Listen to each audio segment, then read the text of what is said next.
Welcome to Stillwater, Oklahoma. Oklahoma State University is in the spotlight. Postseason play. The Oklahoma State Cowgirls out of the Big 12 taking on the Stanford Cardinal from the ACC. NCAA softball is presented by Capital One. Our bracket looks this way. Stillwater Regional. It's the final on the line today. A rematch of day 2 won by OSU. Stanford had to advance through the elimination bracket. This is game 6, game 7 if necessary. Hi everybody, I'm Trey Bender alongside Natasha Watley. This is the 4th meeting this season, but much bigger stakes. Super regional trip is on the line. Yes, both of these teams are both postseason powerhouses. Both of them expect to be playing at this time in the season. But what's so compelling, only one team can punch their ticket to postseason. Kira Chan is on fire with the bat for Stanford. Not an All-American, but hitting like one. Yes, Kira Chan. She is so fun to watch. She's so unassuming. Definitely one of the athletes that's under the radar in NCAA, but I definitely think that the secret is out. 2 home runs on Saturday. She has been the centerpiece of the offense as a senior for the Cardinal. The challenge for the Cardinal, Ruby Malin on way to 3-time All-America honors, dominant in the first matchup. Ruby Malin, she's still the catalyst for the Cowgirls. Yesterday, she had a low strikeout day, but 14 flyouts. Just shows how she can beat so many teams in so many different ways. Oklahoma State with a win. They're off to the Super. Stanford needs 2 wins today. Cardinal and Cowgirls. First pitch next from Stillwater.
The NCAA Softball Regionals are presented by Capital One. What's in your wallet? Welcome back to Cowgirls Stadium. A warm day here in the Midwest and a couple NCAA softball heavyweights squaring off here, trying to make it to the Super Regionals. Today's starting lineup presented by Capital One for the Cowgirls. Look out, Godwin and Davis have power in the 2 and 3 holes. This is a really good offensive team. Yeah, so much offense, and we have seen the ball leave the field so many times. 3 home runs here in the regional for the Cowgirls. And they're going to be facing a pitcher they have seen in Zoe Presteico, the ACC leader in strikeouts. And Presteico, I love the idea of going back to her for a start. Yesterday, not the start that she would have liked.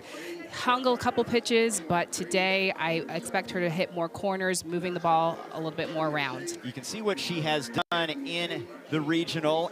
Gave up 3 home runs. It was costly, but other than that, pretty effective. Pretty effective, and hung a couple pitches, but more than anything, she just needs to work on that off speed and also that drop, just locating that in, keeping it tight and on the righties.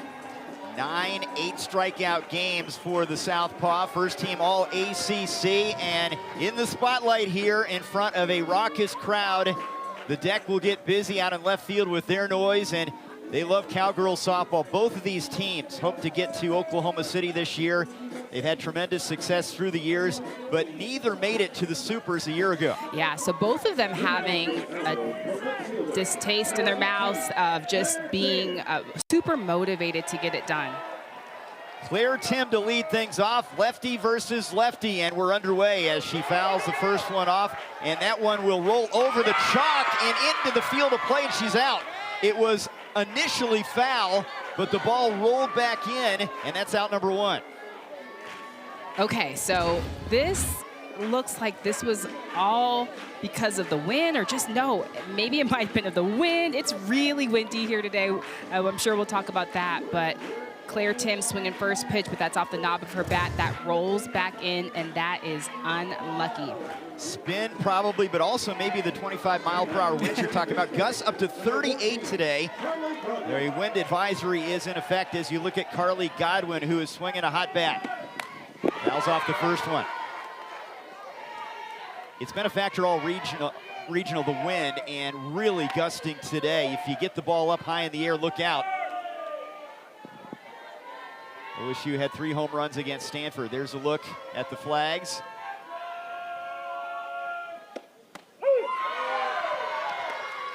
And you can see with Claire Tim, Godwin both swinging first pitches. That seems to be the game plan for the Cowgirls. Jump on Stanford early, swinging early in the count.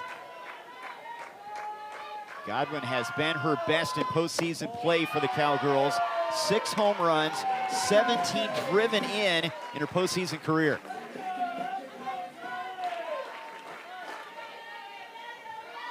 Talk about stars stepping up in big moments. She has done that. Looks at that one high.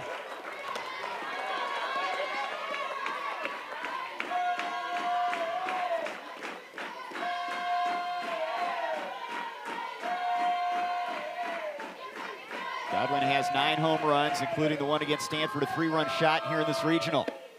Pulls it foul. And that pitch right there, that drop, Pristiko, you see on that inner half, falls a little low. She's aiming for that back right knee. Yesterday, she was hanging that pitch a little bit more. Working today on more placing that, hitting the corners.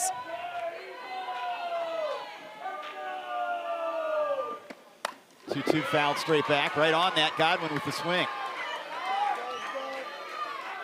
Big 12 all-tournament selection from Lake Waccamaw, North Carolina.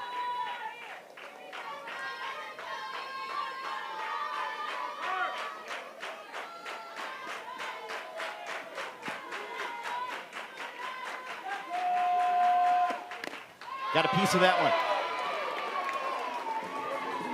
And also Pristiko's rise. Carly Godwin got her home run on a rise in. Now more so placing those rise balls on the outer half. Her setup pitch is that drop in, trying to work that rise on the outer half.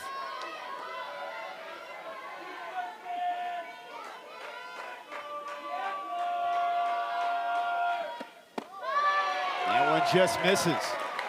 OSU picked up a run in the first inning on a Rosie Davis home run. She's on deck.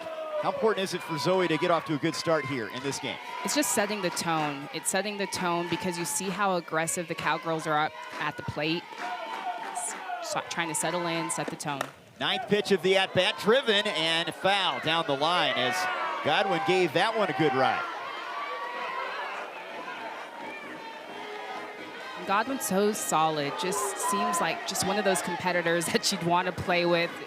When it comes time to ball, she's just ready to go, doesn't overcomplicate things, keeps things simple, has a lot of power.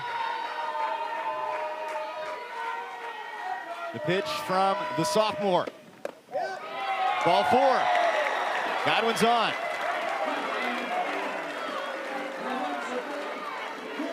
Kenny Gajewski, a model of consistency.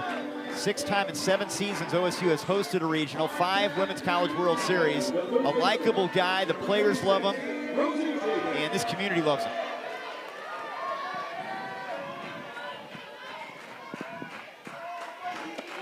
Now Rosie Davis.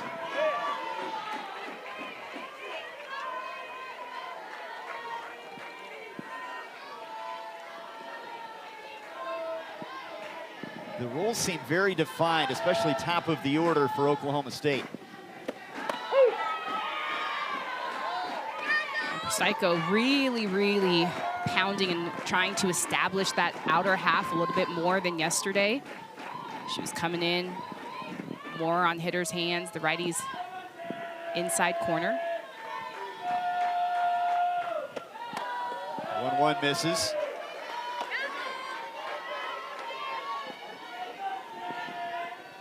Up and down the lineup, the Cowgirls made contact against Zoe in that first matchup. And they were jumping on him early. That's been their keys to the game, is being the aggressor early on, not waiting till later halves in the innings. That's been something that's been catching up to them. 3-1 now. Davis first team, all Big 12, All-American numbers. They don't feel she is going to be first team All-American, but what a year. Big 12 All-Tournament.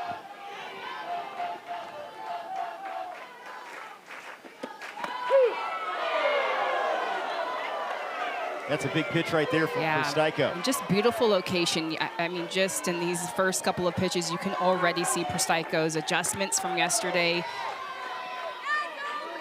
Pure placement, lots of precision on that outside corner. Swing and a miss. Got her with the fastball. 2 down.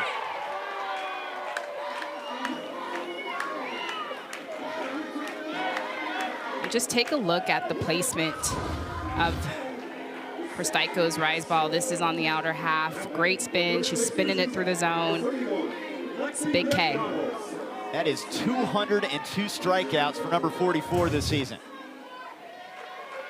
Now Lexi McDonald.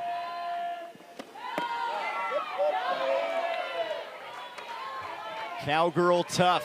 One of the glue players for this program.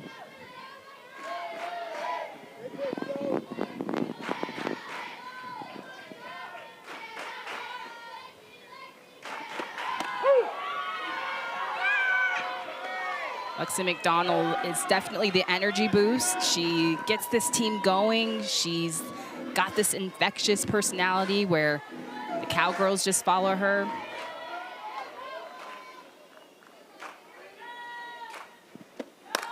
That's hit to left. Boulafin is under it and makes the catch to end the inning. Prostaico gives up a walk. Nothing across. Half an inning complete here at the Stillwater Regional scoreless.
Stillwater Regional, this is the regional final. Oklahoma State and Stanford, a Cowgirls win, they're off to the Super. Stanford needs 2 wins to get there. As we look at the Stanford Cardinals starting lineup presented by Capital One, you look at those top 3, you could argue they're as good as anybody in America. Yeah, and I would say the top 4, those are the top 4, the seniors, the senior leaders. Coach Allister moving them all together back to back to back to back. Taryn Kern has batted second in this regional. She's batted leadoff, and she's going to lead it off here against Ruby Malin, who the accolades, we've talked so much about how good she is, and it has not been an easy year, but she stepped up big time, pitched a couple innings as well as pitching in the victory against Stanford. Yeah, yesterday she even mentioned that she didn't always feel that great, but she looked great, had 14 pop-outs. Her drop wasn't really working that well for her yesterday, so it's just great to see how she has evolved as a pitcher, being able to find different ways to get it done. They can go as far as she goes. She proved how good she is in that first victory against the Cardinal, and the first offering to Taryn Kern in there for strike one. Kern has 5 hits in this regional and is rewriting the Stanford record books.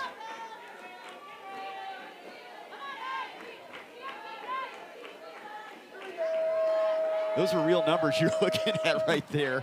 Power and average. Power and average, and I love the placement of her in the leadoff spot. She just gets this offense going. It's the presence for me. It's how she approaches her at bats. Professional hitter, solid. Leads them in slugging percentage, on base percentage, pops it up. Battling the sun, Davis, the third baseman, calls for it. One down. The sun peeking through, that could be a factor in combination with the wind, and Davis hauls that one in. So adjustments for Stanford right out the gate is the pop-ups. Yesterday I mentioned they had 14 flyouts, and so that's going to be huge today as line drives, ground balls. If you can lay off that Ruby Malin rise ball, force her to throw that drop, that would be the adjustment. Now the center fielder, Emily Jones, second team All-ACC, 4-year starter. And an average over 400. She gets on the base pass, she is tough to stop. Perfect in stolen bases this season.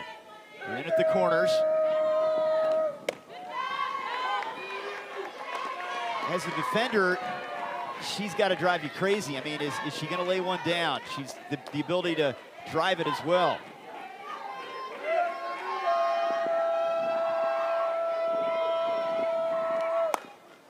Yeah, facing someone like Emily Jones as a shortstop just would be the worst. You know, she can slap, she can hit, she can bunt, she's got speed, she's got pop, she's consistent, tough to defend.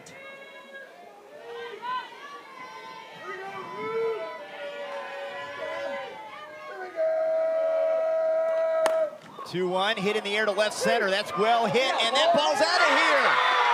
Opposite field, Jones takes it out of the park. Her third home run of the season.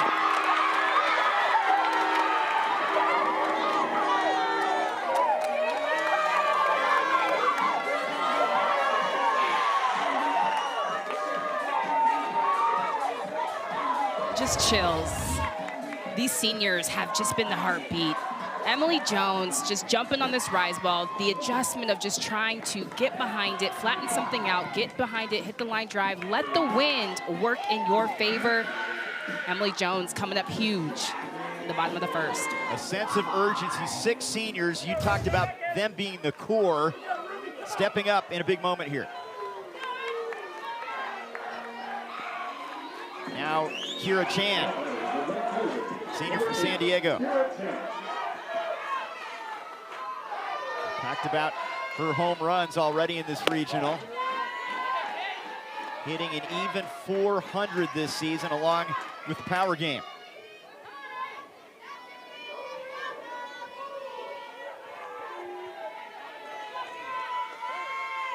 Davis, the third baseman, playing up near the circle on that side of the infield. You see number 26 there. And just Stanford's takes. They're having better takes. They're taking that rise ball yesterday. I feel like they were swinging at that rise ball a ton. Again, those 14 pop-ups, but now taking that pitch, having to force Ruby Malin to throw something else, go to that drop ball, go to other pitches. Jessica Allister, 9th season at the helm. One of the nation's most consistent programs. She has won 17 in NCAA play and trying to get that bad taste out of their mouth from last year. You see the back-to-back Women's College World Series appearances. That was before being ousted at the Eugene Regional last year.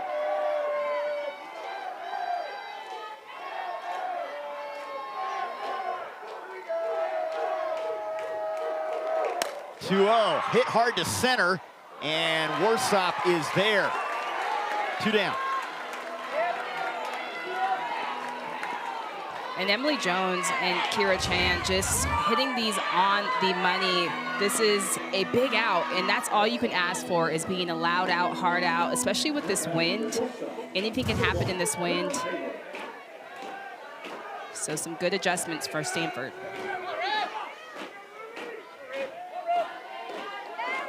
Now another senior, River Mailer from Monroe, Washington.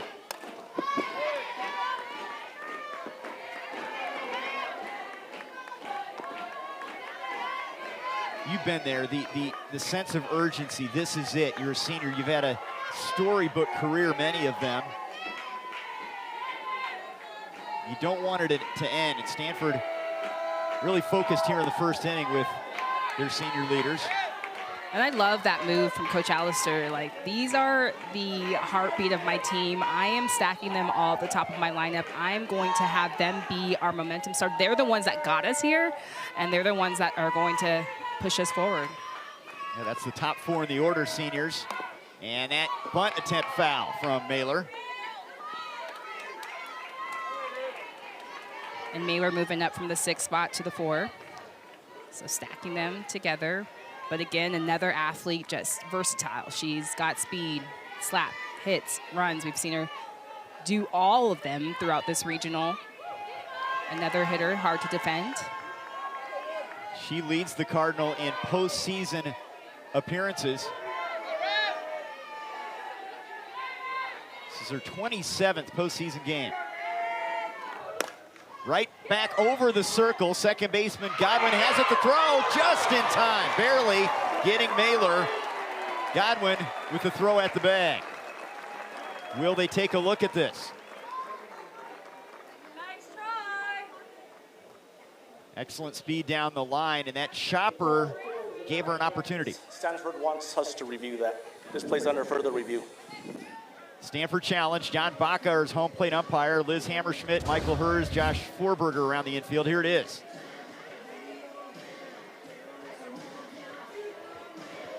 That's close.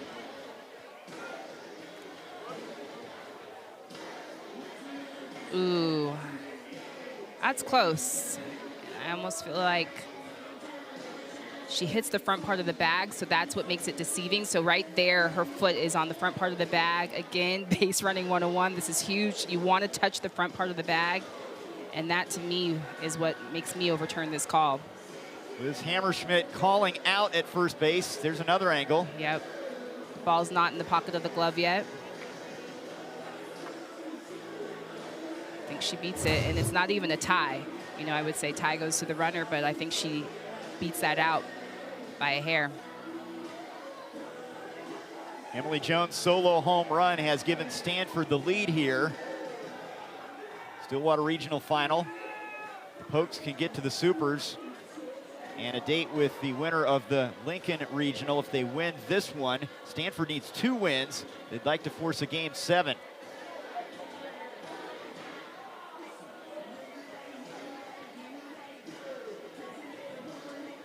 We have seen some speed in this regional. Yeah. Julietta Roa from Princeton's been a star running down the line. Yes. Poor Trey, I've been going crazy up here, looking at all the speed. I love it.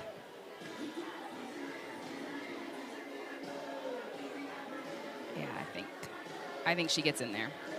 Now the call on the field is out. So the Stanford challenge, can they? That's the angle for me that overturns it. So we're going to get confirmation here momentarily.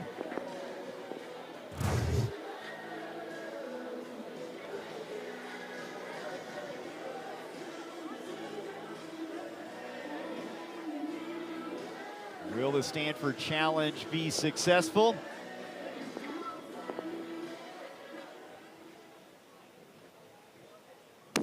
After review, the call on the field has been changed. The runner is safe. Stanford remains has their challenge left, and they have 2 challenges remaining. Mailer is on. An infield single. Just perfect timing of that review of making that challenge, getting the call right.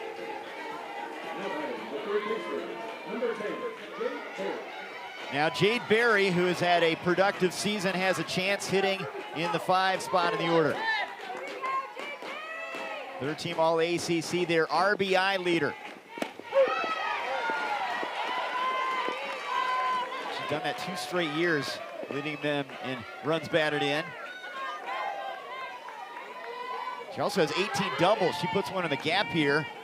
She can score. Mailer hits it to right. Hoffman coming in, fighting the wind and the sun, has it to end the inning. Stanford strikes first. Solo home run from Emily Jones has the Cardinal out in front. 1 inning complete from Stillwater.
There is nothing like the Women's College World Series.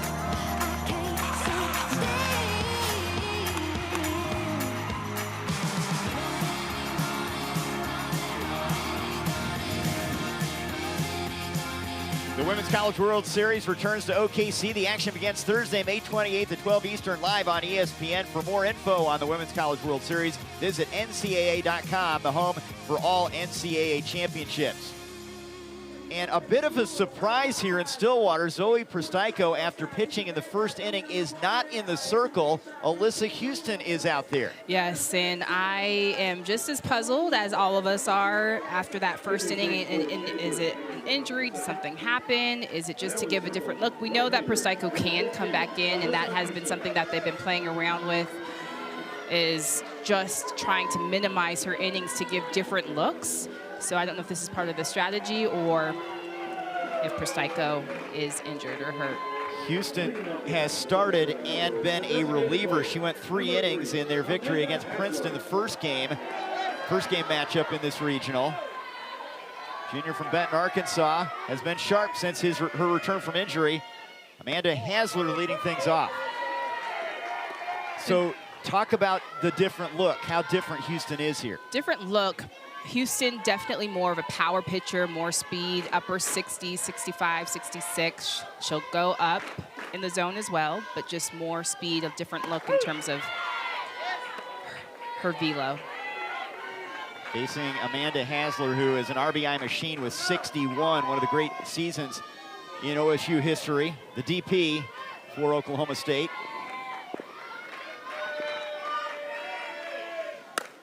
Hits it hard to third and past the third baseman, Berry. They're going to rule that a hit. That was hit hard right at the hot corner. And again, with these aggressive swings, someone like Alyssa Houston, it's just about timing, getting that bat barrel out, and that's what the Cowgirls do so good. They're just early in the count swingers, aggressive swingers, and that's what you see there. Now Madison Hoffman, and you really don't get a break with this OSU lineup. You can say, yeah, she's facing the bottom part of the order, but they all swing it well. Hoffman has been as hot as anybody as she looks at a strike on the corner. Coming into this regional, the freshman from Missouri hitting .533 in her last 10 games.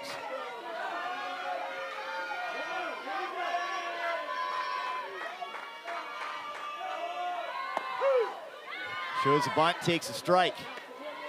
Coach Gajewski has had to have her in the lineup. They love the play of their center fielder, J.L. Austin, but Hoffman's bat is just too good.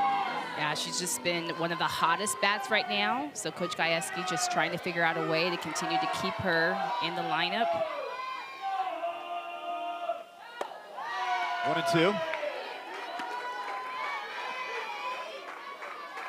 968 slug percentage for the redshirt freshman.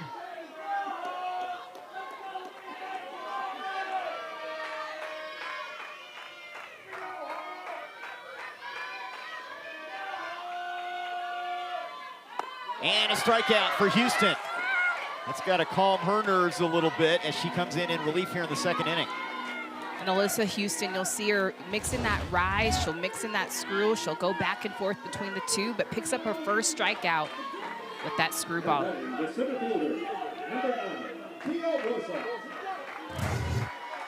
Now Tia Warsop, who had a 3-run home run against Stanford in the first matchup in this regional. It was just her second of the year. And her home run trot yesterday had me laughing. Just, she's a speedster.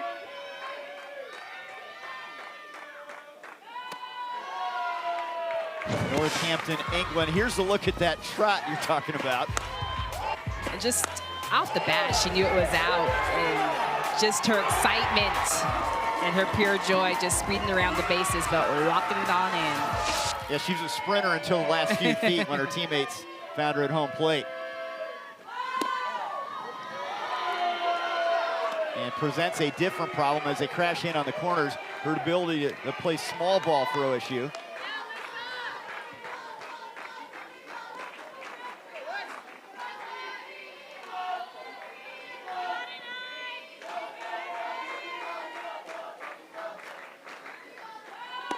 And that's ball 4. So a couple of Cowgirls on the base paths now.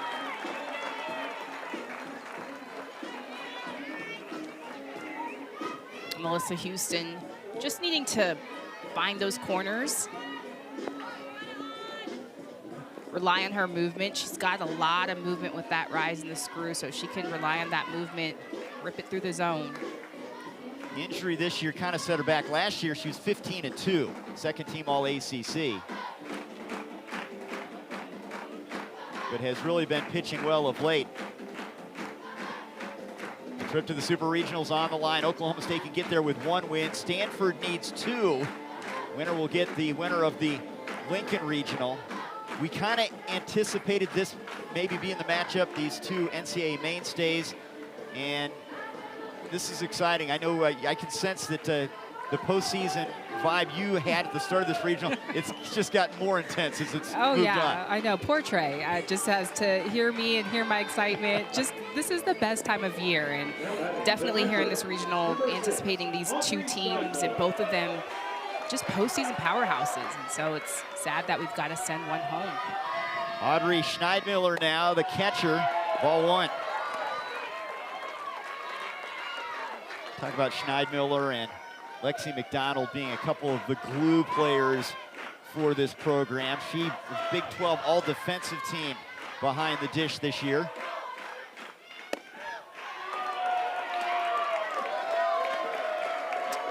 What's strange, when Proscico was throwing to that outside corner to righties, she was getting that call, and Alyssa Houston still trying to establish that outside corner to righties, just not getting that call going her way. Hitters count now 2-0. Here's the strike.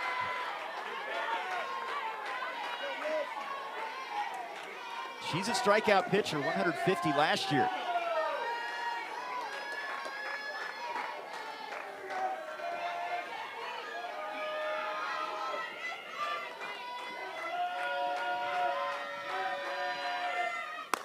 Hammered foul.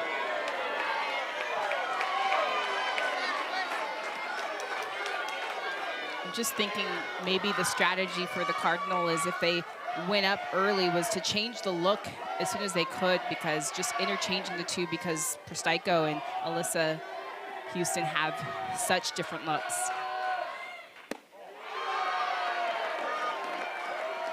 Boy, just missed with that one.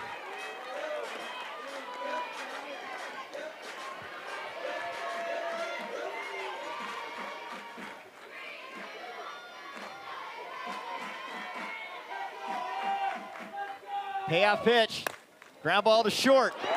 Through Mailer's glove, rounding and scoring. Hasler, we're tied at 1.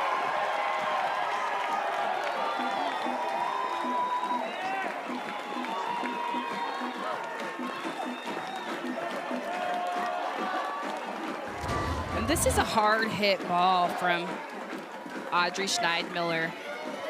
Gets it on the nose, but take a look at River Mailer, and this is a play that she knows she can make on any day, but just try to drop a knee. That ball is hit hard. If anything, she gets in front of it, but just doesn't get down low enough. So an E6, and that evens this one up in the second inning.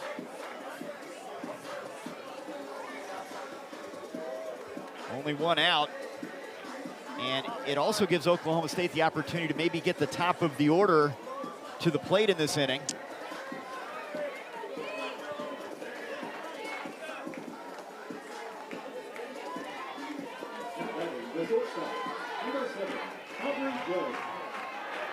Aubrey Jones, the freshman shortstop, the number 9 hitter.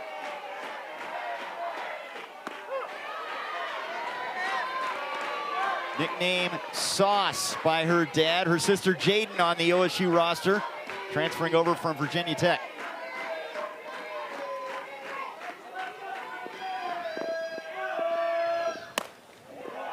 Flare to the shortstop, and Mailer snares that one. 2 down.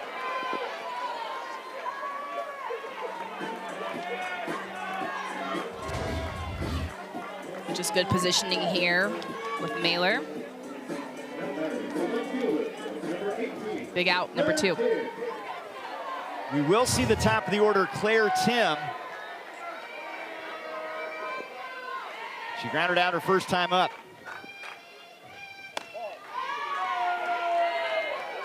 Tim has had to learn the leadoff position. The Tim Reaper, excellent numbers. She has been consistent. The batting average has not been lower than .333 all year.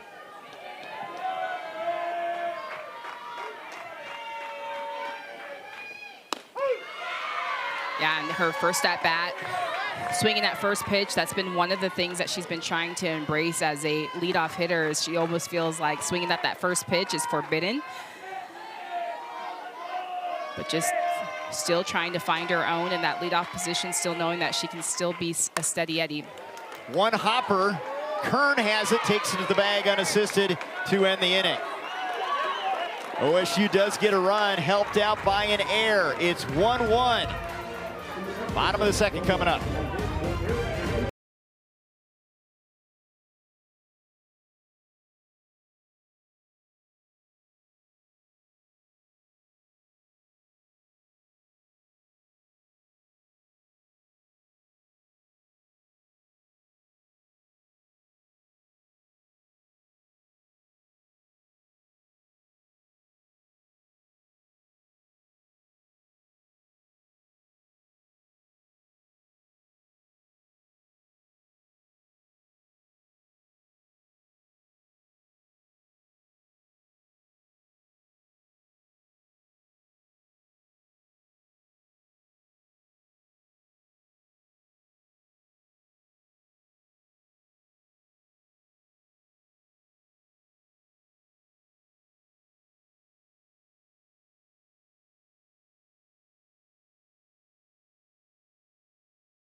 from Stillwater, Oklahoma is presented by Capital One.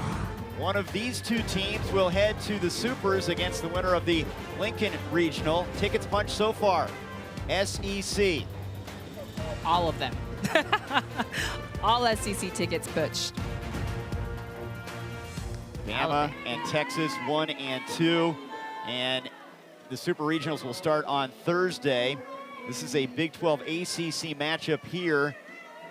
And Ruby Malin now, her team ties it up after she gave up a solo home run to Emily Jones in the first. Yes, in the first 6 innings yesterday, she only allowed 1 hit. And the last 2 innings, she's given up 4 hits. I'm sorry, this was yesterday. In the last inning, she gave up 4 hits and 3 runs. So Stanford jumped on her late in the game yesterday. Ava Gall, the catcher, leading things off for Stanford. She had a huge April for this team, hitting .429.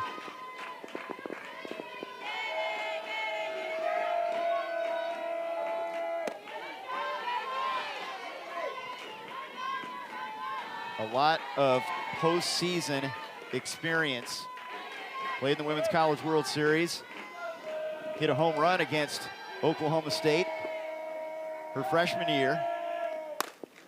And there's a bouncing ball, base hit to right. 3rd hit of the game against Malin.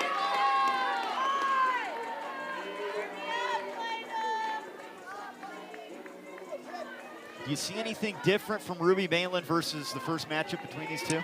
Yeah, the Stanford is laying off that rise. They're forcing her to throw that drop ball. You're seeing her go a little bit more down, more than she was going yesterday.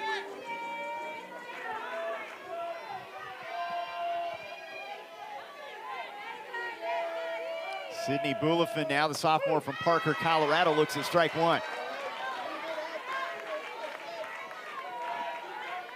I mean, Malin just lights out.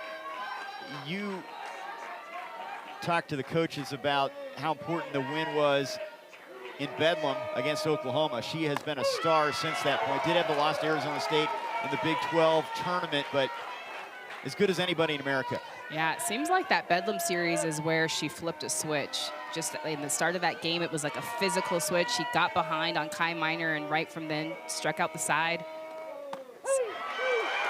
Strike 3 call. Boulafin is out number 1. First strikeout for Malin. And just getting back to what works for her, that's that rise ball. She can establish that and get that called.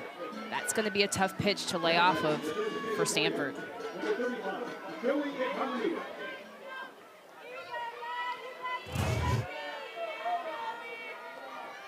Joey Economides, sophomore from West Covina, California, strike 1. Economides also dealt with some injuries in the fall, but she was a 3rd-team All-ACC performer a year ago. She's a power hitter. I mean, if she could have had a full season and not had to deal with those injuries, she might have had close to the number she had last year, and that was 15 home runs, 2nd on the team a year ago.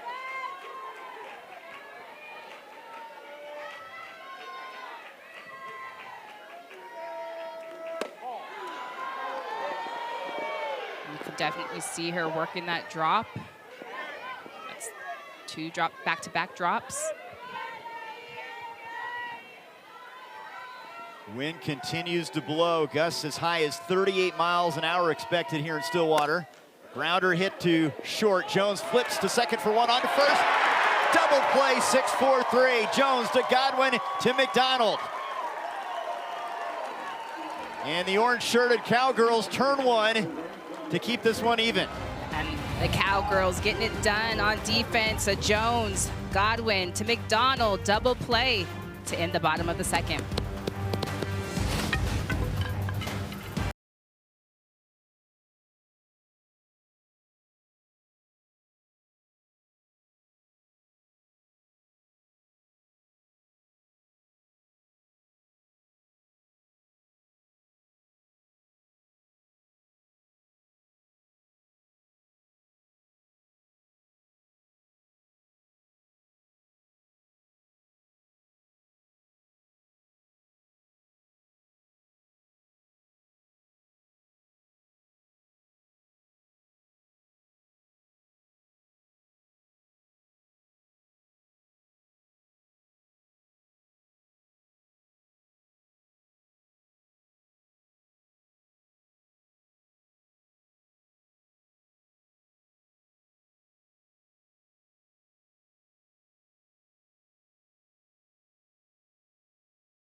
We're all even at 1 here in Stillwater, joined by Stanford coach Jessica Allister. Coach, talk about your mindset there with Prostyko and then making the move to Houston. Yeah, we planned move. We're going to have Zoe face the top, try to switch it up a little bit in the middle, and hopefully have her come back ready for the end. So, you know, we got to account for 14 innings today, and we've pitched as a staff all year, and we're going to continue to do it. Coach, just talk about, you guys jumped on Ruby Malin early. What has been the adjustments coming into today at the plate? Yeah, I think we're a little bit more, I'm not going to say aggressive because I think we were aggressive yesterday, but maybe we were aggressive without really making decisions. And I think we're doing a better job of making decisions right now, trying to get her in the zone, trying to figure out exactly what that zone is right now, but we're doing a good job of it. And we're just, you know, attacking good pitches. Coach, thanks for your time. Thank you. One of the nation's most consistent programs. 42 wins last year, 39 this year. And here's a look at Alyssa Houston so far in the Stillwater Regional. Yeah, doing great. She's got only given up 4 hits. She strikes out a lot of hitters. She's a power pitcher. She goes right at. So Prostyko and her complementing each other well. 2, 3, and 4 hitters coming up for OSU. Carly Godwin to lead it off. She walked in that first frame.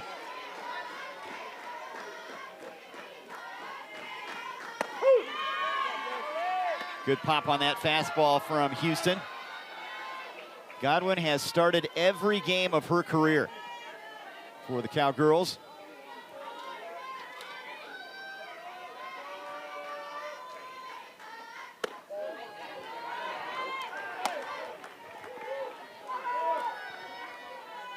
Just the pre-planned strategy of being able to use both of them, just trying to limit the amount of looks that these hitters are seeing versus both of them.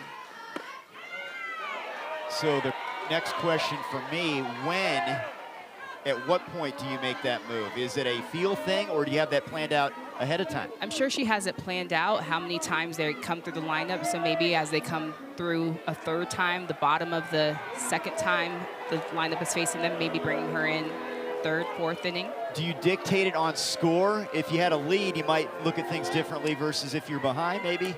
It seems like it's a planned set thing that she has, and I'm sure some of it might be feel. Cardinal have out-hit Oklahoma State 3-1 in this one so far. 2-1 to Godwin. Hammered foul way out in front of that one.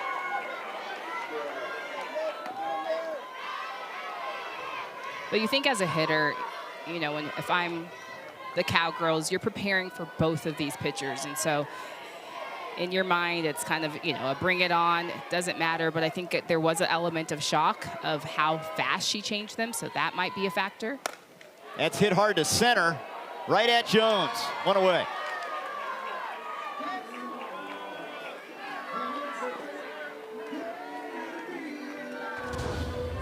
And Godwin just being a hard out. She's been a hard out this whole regional, hitting it on the nose, but Emily Jones there to get the first out.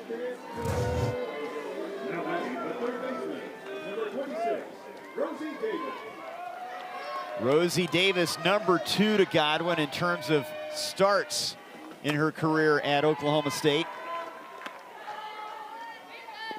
And 32 career home runs. Took one out of here against Stanford in the first matchup.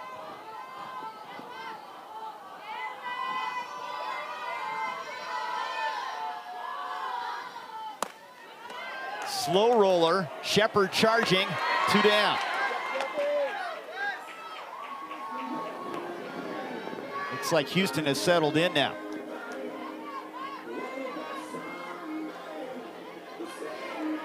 Yeah, you look back at that error in the 2nd inning, but she's done her job in the circle. Yeah, she looks good. She's going right at, using her defense.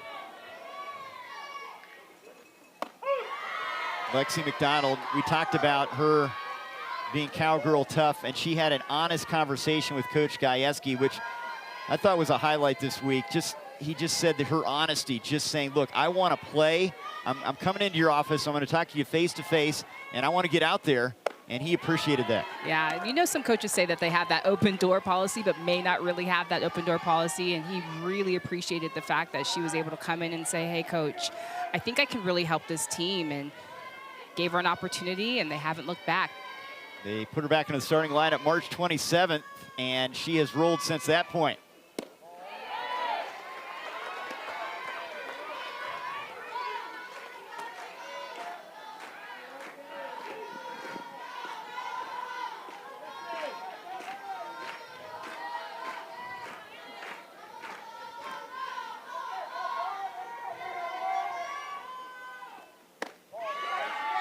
Lays off of that inside pitch. 3-1 now. McDonald has just one home run.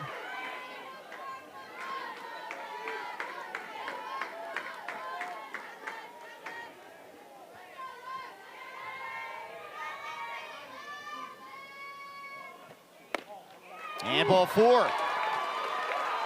She's on with 2 down.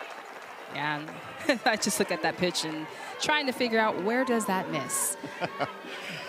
Houston thinking the same thing. Yeah, and it's been a common conversation across the country of the strike zone, just the strike zone just being so tight, especially with all of these great hitters. I think that might be an adjustment in our game, is just opening up that strike zone just a little bit. Gall did her best to frame it. Here's Amanda Hasler now.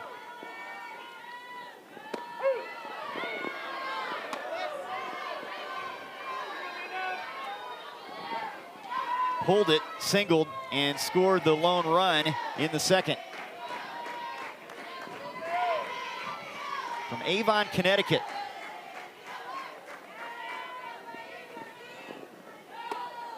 Oh, and that pops out of the glove of the catcher, and the runner going McDonald down to second base.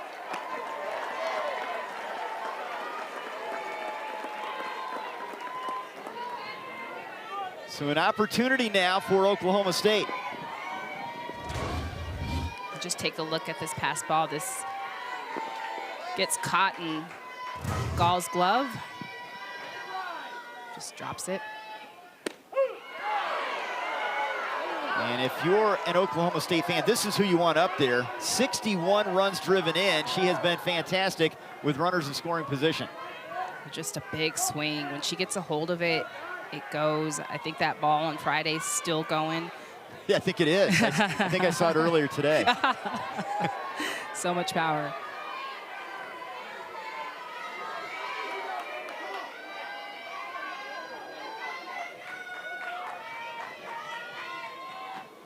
One, two, pulled foul. Pretty good rip right there from Hasler.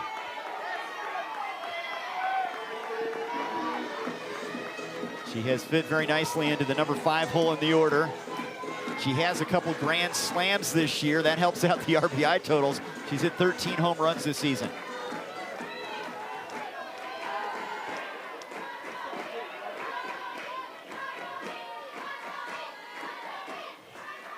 One, two, hit to left center. Jones can't get there. McDonald scores. Hasler a big-time RBI, and OSU in front.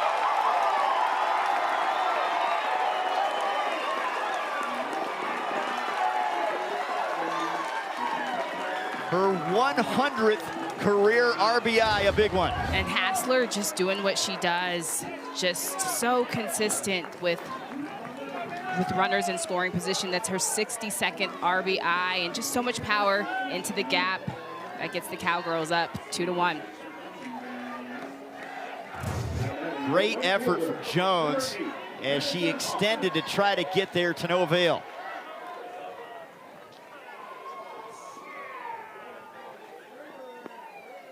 And we're going to have a pinch runner coming in for Oklahoma State here at second base to run for Hasler.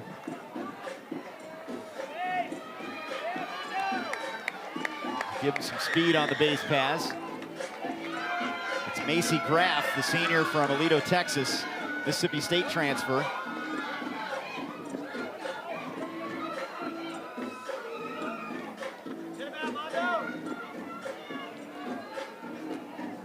Her second time coming in as a pinch runner in this regional.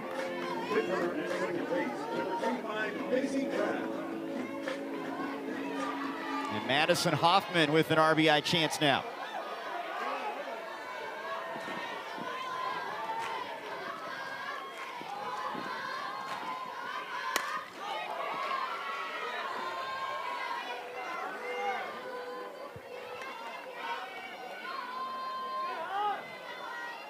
Madison had a torn ACL a year ago, redshirted,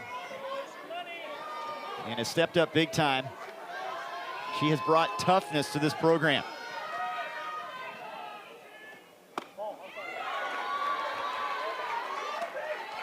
Just as a freshman, she's already been an impact freshman.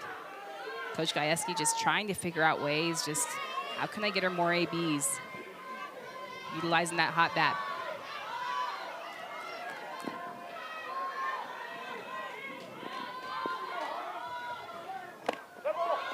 And she was hit by that pitch. Hoffman's on. So Houston was cruising and now in some trouble here in the third. A walk, a single, and a hit batter.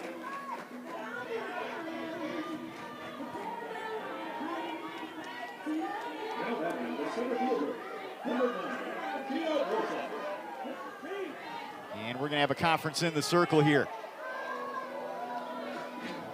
Here's a case you're trailing.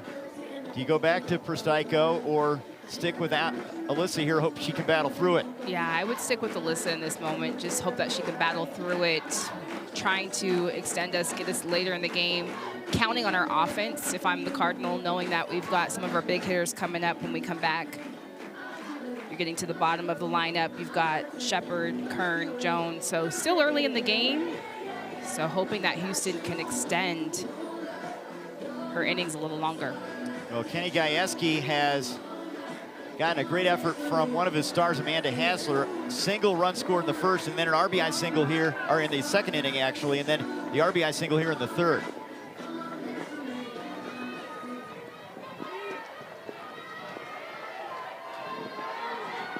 Tia Warsop, 2 out and 2 on.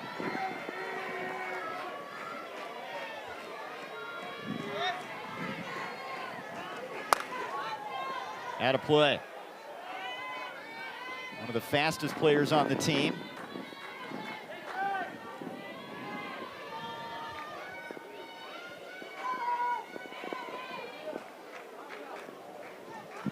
Now the wind really blowing right now. There's some dirt blowing across the field here.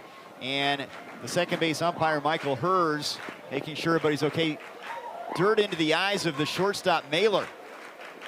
Yeah, it's really, really windy. The gust is coming, and every now and again that just gust will come. And that's tough, and just trying to stall a little bit.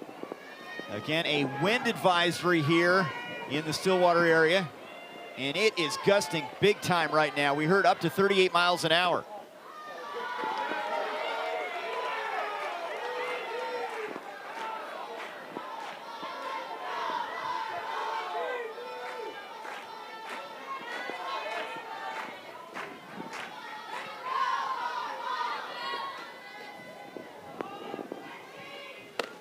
That's high to Warsop. Have you been in a situation where weather can dictate your approach at the plate? Maybe be more patient knowing that's blowing at a pitcher? Yeah, there's definitely been times where the weather is a factor and you've just kind of got to be a little bit more patient. That's lifted in the air down the line and caught. Great effort by Bulifin to glove it in foul ground. And that'll end the inning.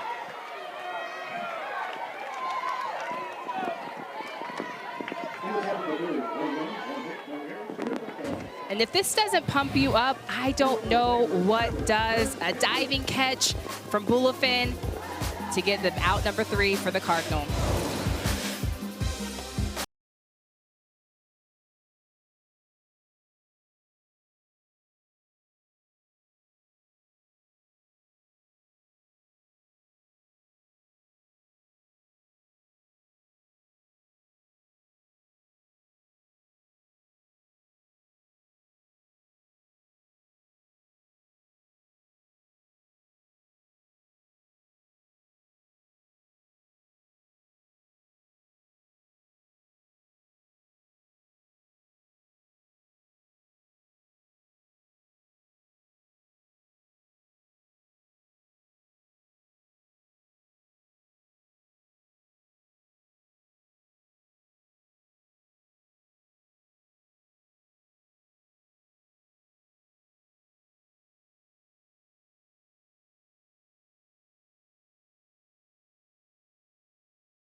To be honest with you, I haven't felt good in a few days. I didn't feel great yesterday. I didn't feel great in the bullpen today, but when I was at Washington, we worked with a sports psychologist, listened to a lot of his videos, and something he said was feeling good is overrated, and you're not that bad of a softball player that you have to feel good to play good.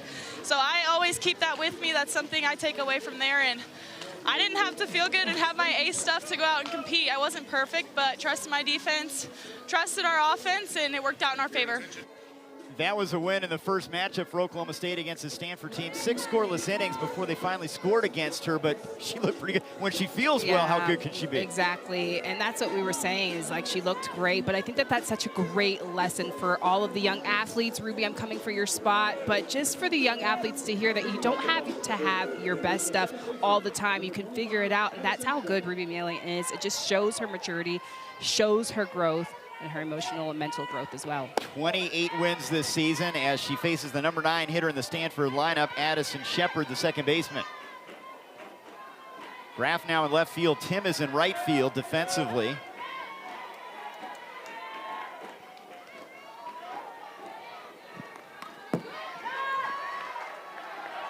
Malin, 10 shutouts, 21 complete games. The strikeout to walk numbers are unbelievable. 211 to 54 for the right-hander.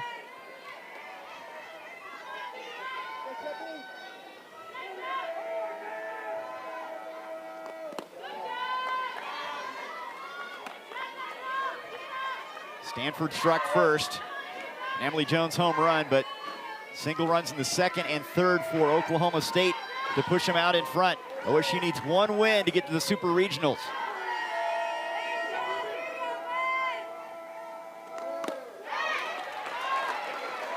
2-2.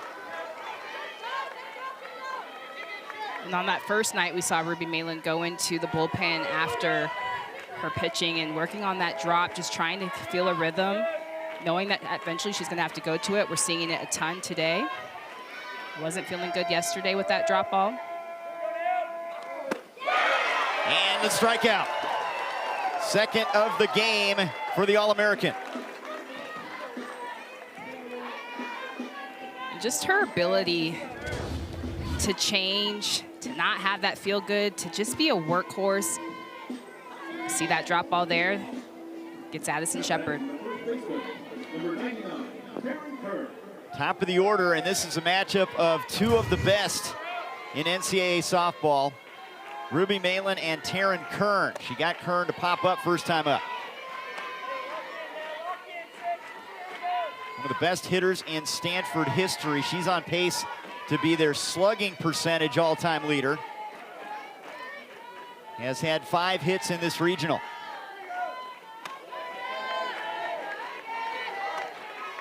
And you can just see the adjustments for Stanford, just being more aggressive, better decisions. You can see with Taryn Kern's takes, laying off that rise ball, forcing her to throw that drop. This is low and away with that one.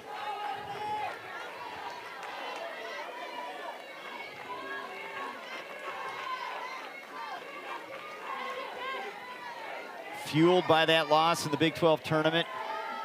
Pitched a couple innings before getting the complete game against Stanford here at the regionals. This is her second matchup against Stanford, third appearance in the regional.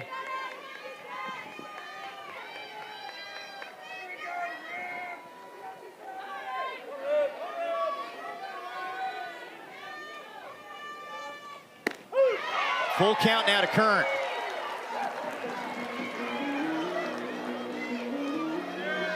Big pitch right here. You've got a couple stars squaring off. This is huge. I'm on the edge of my seat, literally. It's just the matchup of all time right here, senior versus senior.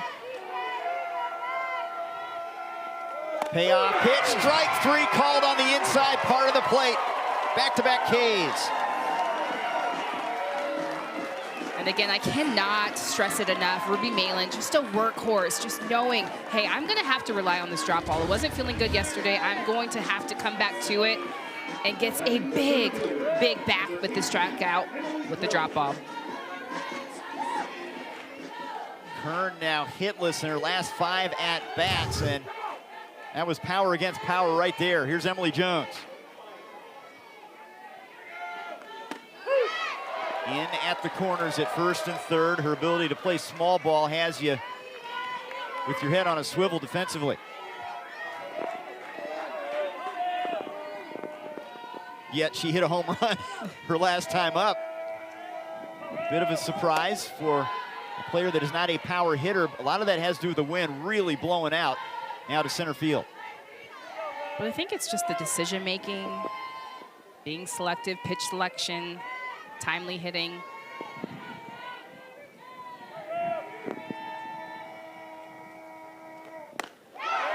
Big cut right there. Swinging for the fences with that one.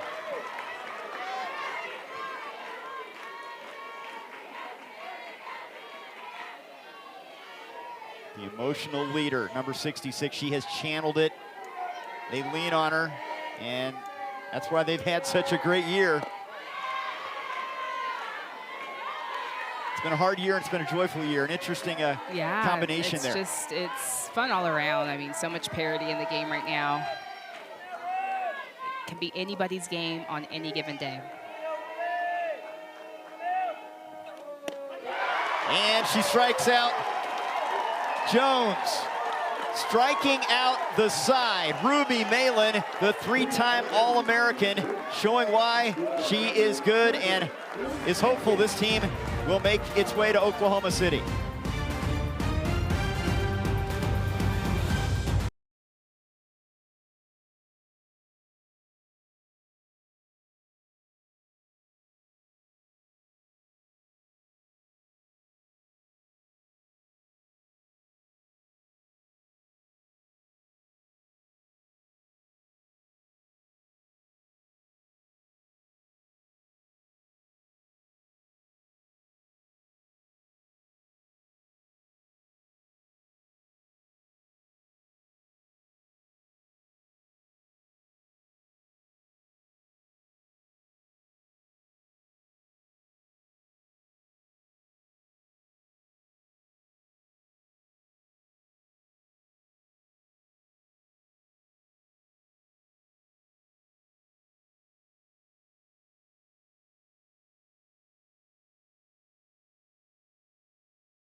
Oklahoma State in front 2-1, top of the 4th here in Stillwater. Coach Kenny Gajewski joins us. Coach, wanted to ask you about the approach for your team facing Prestico and Houston, a couple different pitchers. Yeah, just keep fighting. I mean, we prepared for all of them all week with all the kids in this this tournament. So our kids are ready. We're fighting, trying to figure some things out. But I like where we're at and got the lead, and just got to keep plugging away here. Yesterday, Ruby said that you don't have to feel good to pitch good. Yeah. Working through some things, but today she seems lights out. What has been her adjustments coming into today? I just asked Carrie we were sitting there, and I just said, hey, her drop looks way better here today. She goes, we had a little different warm-up, and it's like it's showing at this point. Now we need to keep it there, but it is going down really hard. It's been going down anywhere from 12 to 14 all year. So it looks like it has that here today. It didn't have that last night. So the rise doesn't look quite as good. But, hey, that's what you got to do is they've got to figure out what's going well and just make it happen. Coach, thank you. All right, guys, thank you.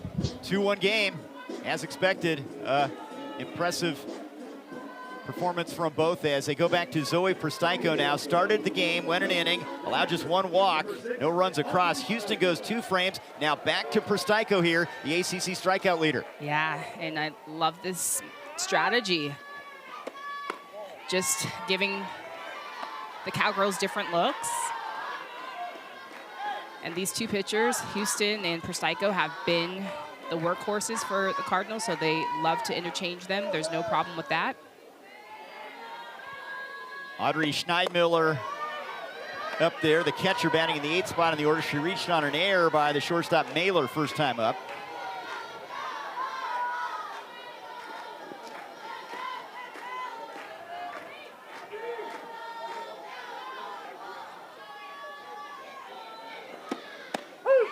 Prstyko had some time to think about that inning she pitched, and she had to feel pretty good about it. Yeah, definitely. She was able to establish that outer half. That was one of the adjustments from yesterday coming into today. She was going in a lot on those righty big hitters, so establishing that rise, that drop on the outer half. That's a foul ball.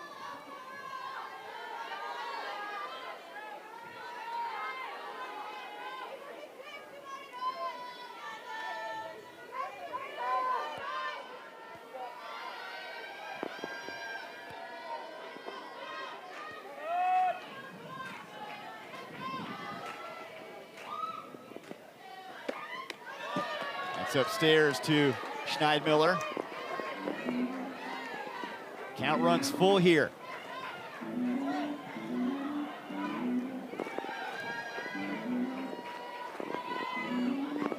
this is the 4th full count for Stanford pitchers for the game. And the wind really gusting again, and they call time here.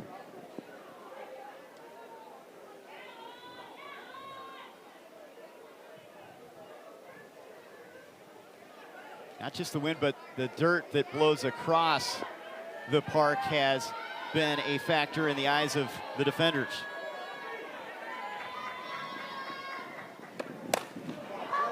That's popped up and out number 1.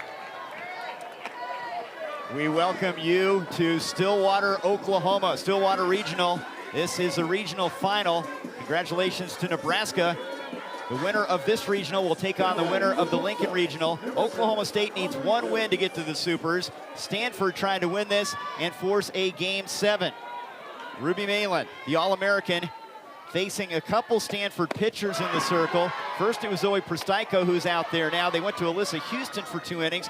Now back to the ACC strikeout leader.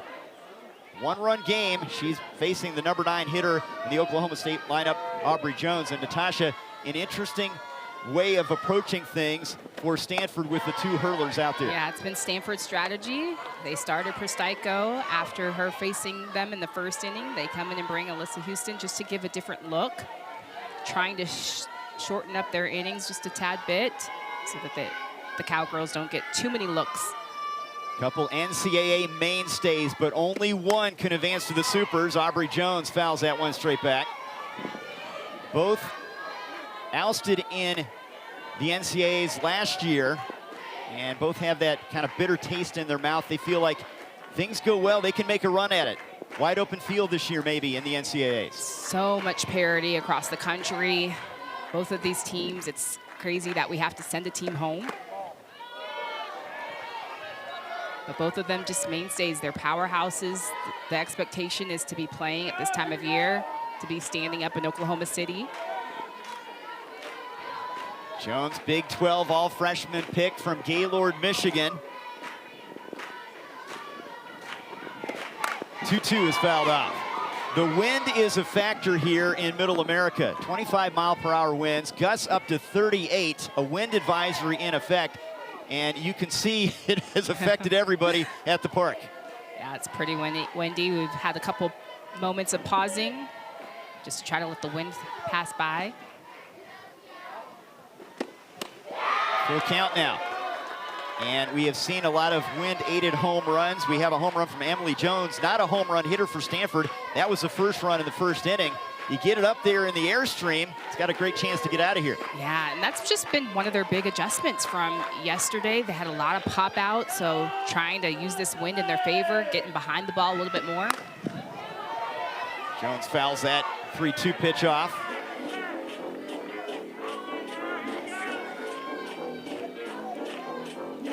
Prstyko, first team All-ACC.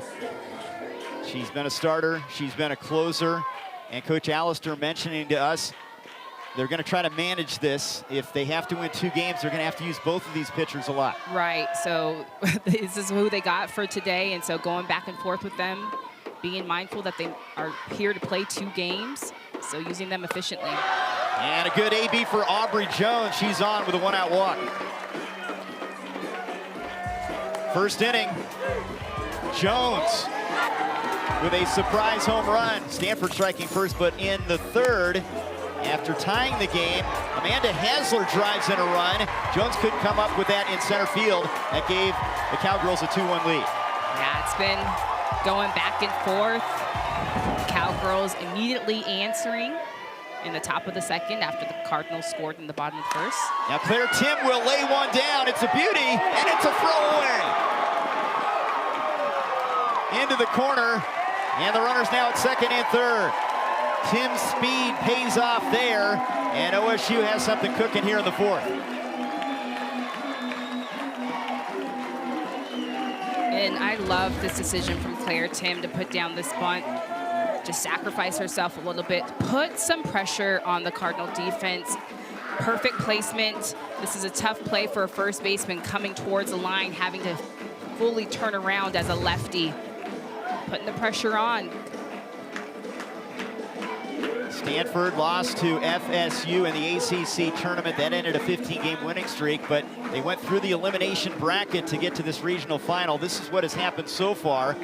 Into the 4th inning now. Malin's been fantastic after giving up that early home run.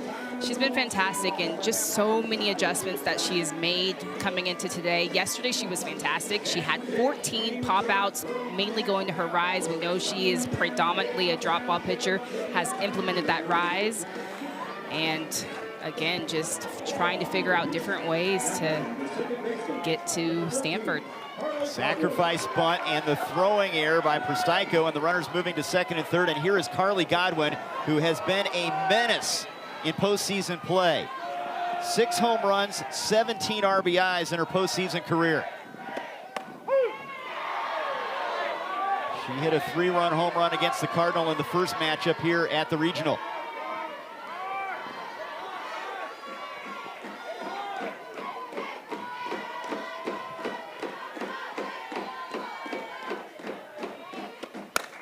Drives it to center. That's well hit. Jones in front of the track makes the catch. Tagging is Aubrey Jones and scoring off that Godwin fly ball. She picks up the RBI.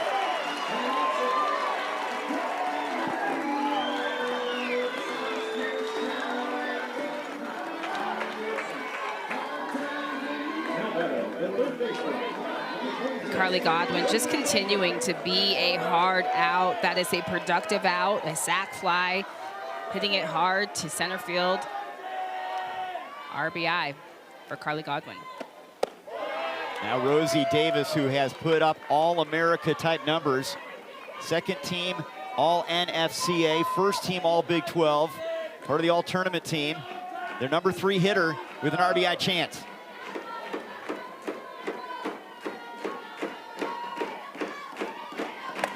Big cut right there.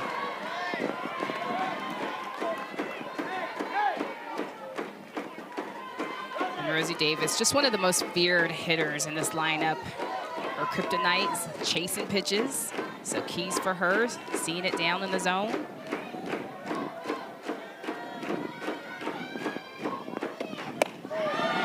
Lays off of that one. That's a tough pitch to lay off of, especially with the wind blowing out.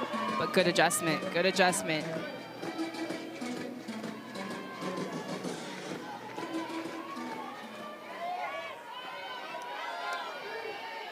Prstyko, sophomore from Huntington Beach, California, with the 2-1.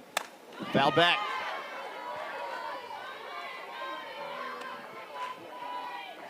A lot of program players, glue-type players for this Oklahoma State team. But you look at Godwin and Davis, 170 starts, 169 career starts. They have been so important for OSU. Driven down the right field line. That is going to be a foul ball. Just foul.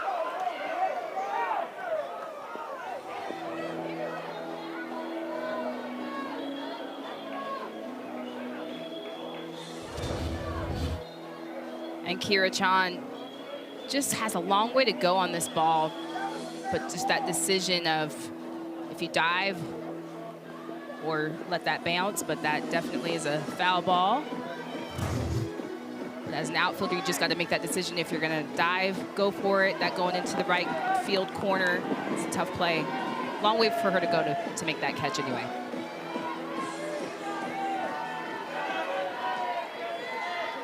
Two and two. OSU with single runs in the second, third, and now in the fourth. Full count.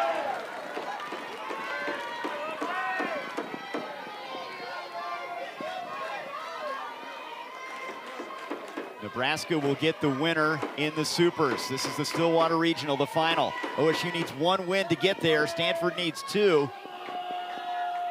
Prostiko's about to deliver the payoff pitch, and she slips off the rubber. And Natasha, I noticed that earlier. I wonder if the wind's a factor there. It is really blowing. It is really blowing, and that's like the second time I've seen her do that. So just take a look at her as she goes to set. It's just a gust of wind, and it kind of takes her out of her balance. That should give you an idea how hard the wind is blowing here in Stillwater. And that's driven to center, and it is caught. What a play by Jones at the warning track.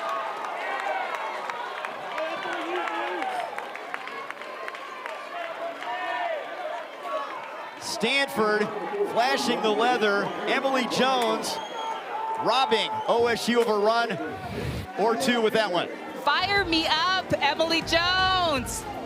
Look at this catch. That is stellar to stop the threat as we head to the bottom of the fourth.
Welcome back to Stillwater, Oklahoma. We move into the bottom of the fourth inning. Oklahoma State in front of Stanford 3-1 in the Stillwater Regional Final. Oklahoma State needs one win to get to the Supers in a matchup against Nebraska. Stanford needs two wins here. Single runs in the second, third, and fourth have been the difference. Two of the three OSU runs unearned in this one. And Ruby Malin has a little bit of a cushion here, though they haven't had the big inning. Yeah, a little bit of cushion, and it seems like she's settling in. Bottom of the third, she strikes out the side. She's relying on that drop ball. From talking to Coach Gajewski, she's done a lot of things in the bullpen to get that drop going, and it definitely looks a lot better today. She's relying on it a little bit more. So consistent, number 6 national ranking, 5 of the last 7 years, trying to get back to the Women's College World Series. And there's Chan starting things off with a single, and it gets past the right fielder Tim into the track. Chan is on her way to third, and she's in there sliding safely.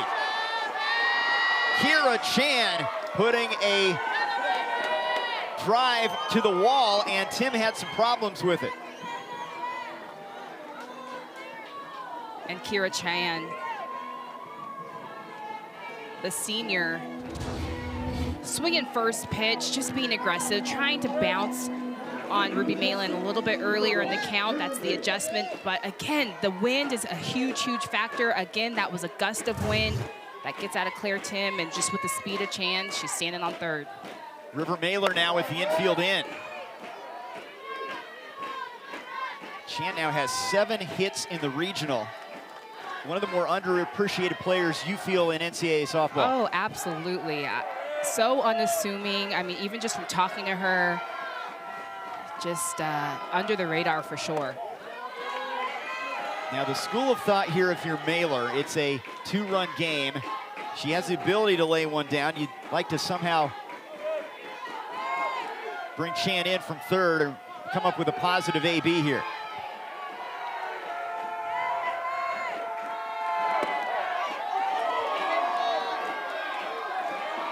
And that infield alignment, they're kind of a crowding Malin there right around the circle. Yes, because you've got the speed of Mailer, so you know you've got to be quick. Also a runner on third. You want to cut that run off.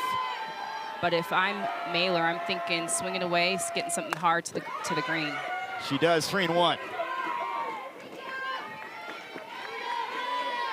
Rivers' mom, Tammy, Washington shortstop, went to the Women's College World Series in '96. 4-year starter, a veteran leader for this Stanford program.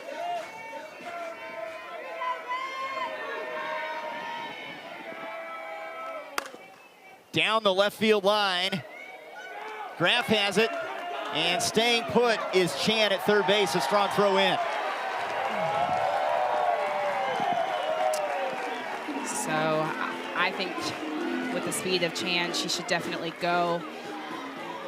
And it looks like Coach Allister allows her to read that on her own. Tough to say because this ball brings Graff in. She's coming in on that ball. But just knowing the speed, knowing everything, just the opportunities aren't there. You got to take them.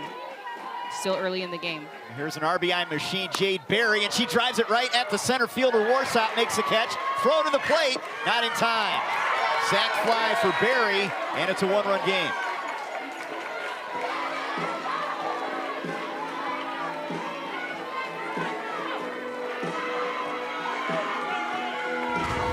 And it works out either way. And Jade Berry, same thing, getting this ball to the green, but just Chan, so much speed on third, so she gets in there and scores for the Cardinal. There's Chan affecting the game again. She has been one of the stars of this regional in a lot of different ways.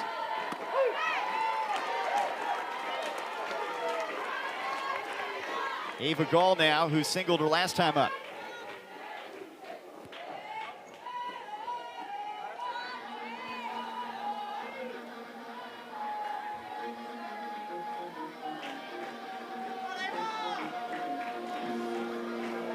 Chance to hit the reset button here. Cowgirl Stadium, Stillwater, Oklahoma. Ruby Malin getting the reset, has the lead 3-2 after pitching 6 scoreless, getting them a 7-2 win over Stanford in the first matchup. Cowgirls need just 1 win to get to the Supers. Stanford needs 2. They've used a couple pitchers in Zoe Perstyko and Alyssa Houston. OSU knows it's got to be number 66 leading them. It's ride or die with Ruby Malin. She's been the grinder, she has been the constant, and she is the catalyst for the Cowgirls, and it all starts with her in the circle. Comes from a sports family. Dad Wayne played football in Nebraska, a middle guard there. Grandpa played in the NFL. She's from Omaha. Fly ball hit to center, and Warsop's got it to retire Gall, and that will end the inning. Single run for Stanford. They draw a little bit closer. We head to the 5th in Stillwater, Oklahoma.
The NCAA Regional from Stillwater, Oklahoma is presented by Capital One.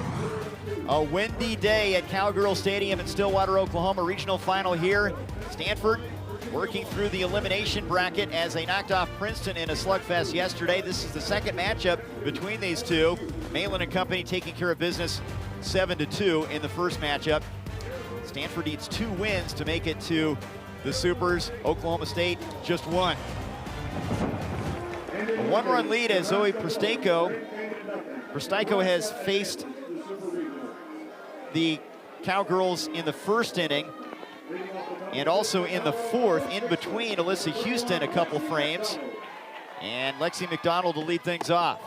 Now OSU, despite scoring the 3 runs, Natasha, has left 6 on base. They've had at least 1 runner left on base in each of the first 4 innings.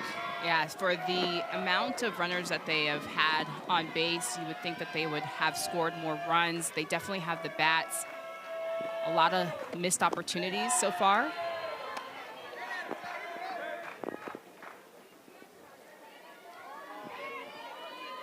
Lexi McDonald, a senior from Silo, Oklahoma. Epitomizes toughness and the Cowgirl way. Batting in the cleanup spot in the order today.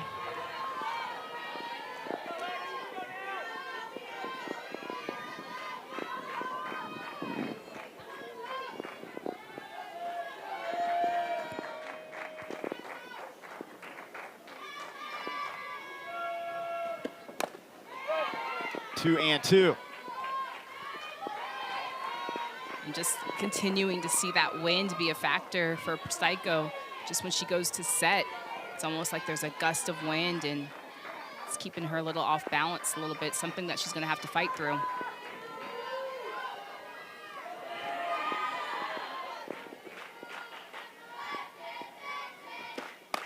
That's hit hard down the line and foul. Donald tried to take it out of here.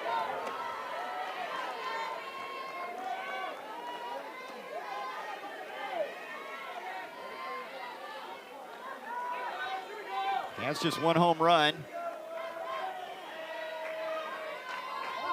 Time called. John Baca stepping out of there. We have something on the warning track in right center field. Yeah, it looks like a ball from the bullpen. I was going to say, with the wind, a lot of things could be blown onto the field, but that's a softball. Yeah, it was the ball from the fans, that foul ball. The fans just threw it back. You can keep that. Maybe.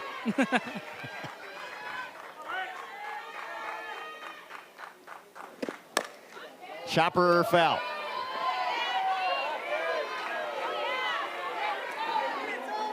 Pristayko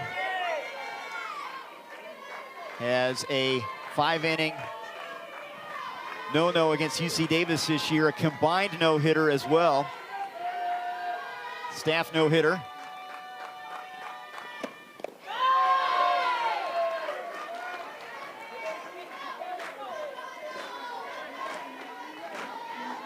Known for her strikeouts, hasn't been able to strike out Oklahoma State so far in this regional, but getting things done in different ways.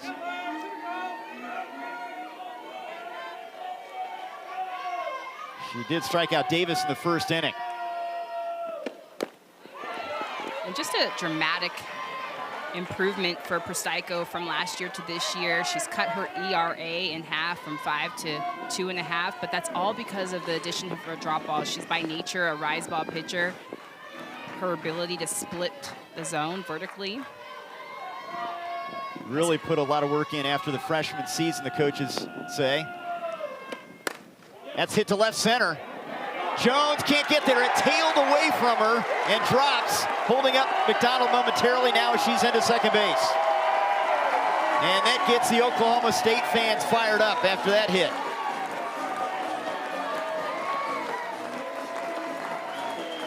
Lexi McDonald just has had some incredible ABs, continuing to hit the ball hard, just being a hard out, and that's all you can do. Just stays through this. This pitch is that drop ball we talked about, stays through the zone, stays through it. But again, a big, huge effort from Emily Jones in center field. She is working out there. Earlier in the game, she's leaving her feet, didn't make the catch, but those are the balls that are dying like that you have to go for it. She doesn't leave her feet, you just never know. And a pinch runner, Libby J.Hughes, freshman from Moore, Oklahoma, will give him some speed on the base pass now. As Amanda Hasler, the RBI machine, is up there. Already has one of them today. 62 for the season. She has a single and a double today. Scored in the second inning.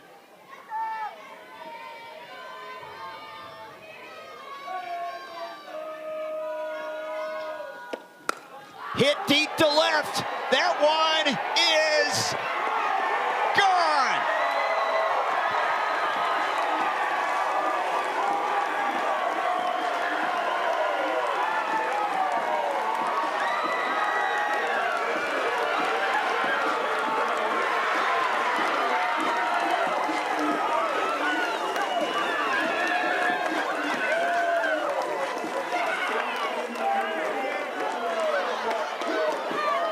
Telling you, Amanda Hasler has to have one of the biggest swings in softball. Just monster home runs. This is the second monster home run we have seen from her in this tournament. And just off the bat, you know that it's going. She hits it with the wind. With the wind, you know that that is going to carry and go. Big momentum shift for the Cowgirls. They are up 5-2. Hasler's 14th home run, RBIs 63 and 64. What a monster season for the designated player, hitting in the 5 spot in the order.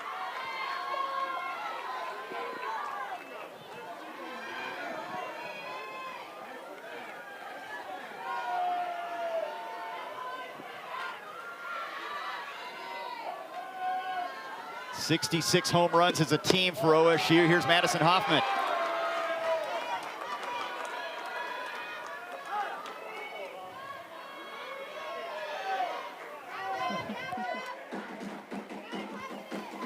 Well, they have scored in every inning but the first, Natasha. This has been a monster season offensively for the Cowgirls. It has been, and that has been their biggest adjustment, is just being able to capitalize when they get traffic on the bases, being able to have timely hitting, stepping up, being the aggressor, and they're doing exactly that.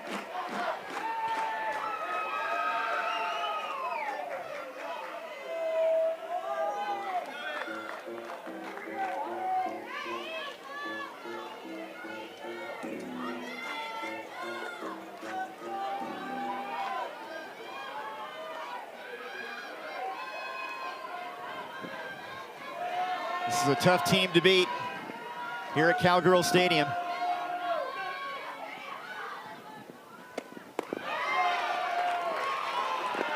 '18 consecutive victories in the NCAA regionals here at home.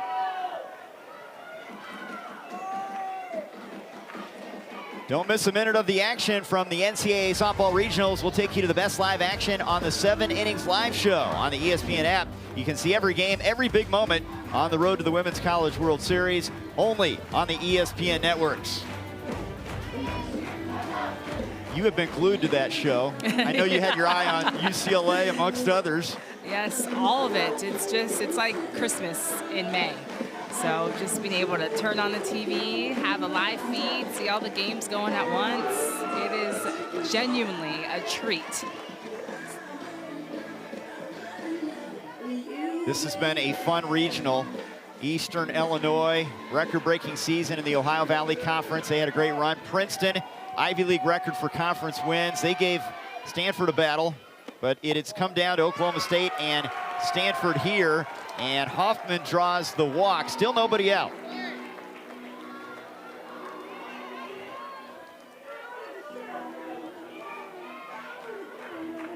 And it's going to be key here for Stanford just to slow things down.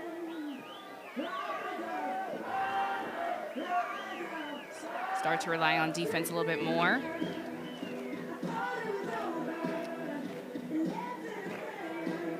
Coach Allister will make a move. She started with Pristaico, then Houston, then Pristaico, and a new pitcher will come in. 3-run game here at the Stillwater Regional.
On the road to Oklahoma City in the Women's College World Series, here are the tickets that have been punched so far to the Supers. An SEC flavor, but some new teams added to the mix. How about the Sun Devils? How about the Sun Devils? They are having quite the year. Just Kaylee Pond up to bat. She's always making things happen at the plate. Kenzie Brown in the circle.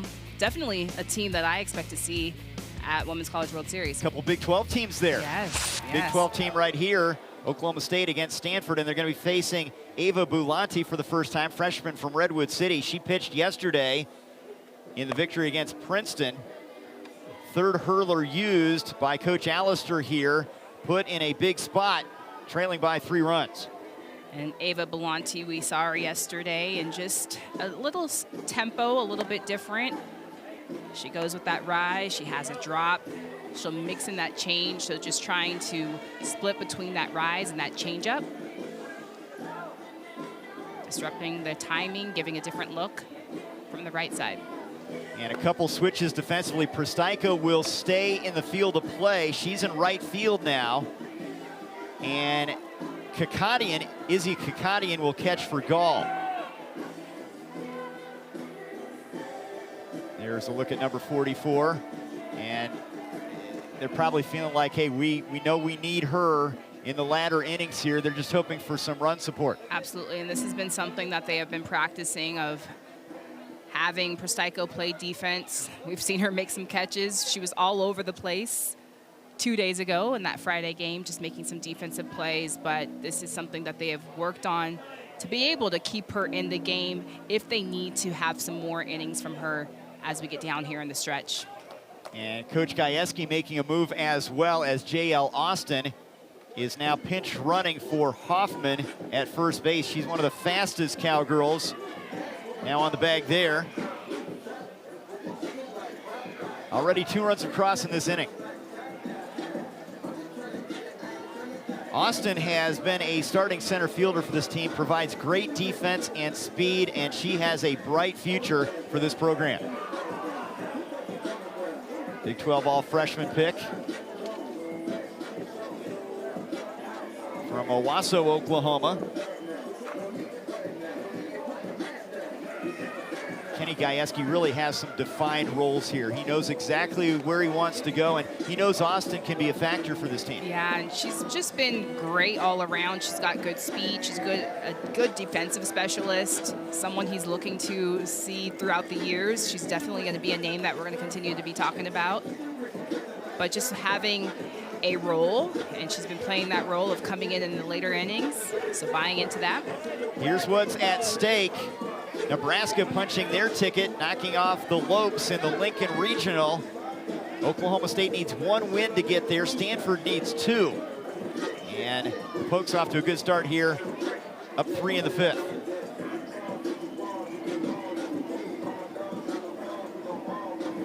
Tia Warsop, the number 7 hitter in the OSU lineup. Nobody out. 2-run home run off the bat of Amanda Hasler in this inning. Chan is now in left field as she makes a move from right field to left field defensively for Stanford. There she is.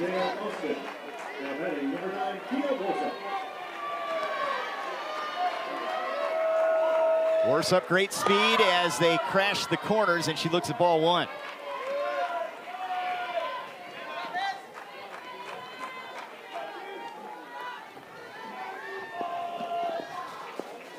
Cowgirls led the Big 12 in sacrifice bunts, very capable in this part of the game. And again, she looks at that one off the plate, 2-0. Well, 2-0 now, you can be a little bit more selective. You could be a little bit more selective, definitely, but I love this idea of just getting the bunt down, putting pressure, a lot of momentum going for the Cowgirls, make things happen. Throw down to first. Back in there is Austin. 3-0 now, the count. It's Kakadian now behind the dish. Gall started at catcher for the Cardinal.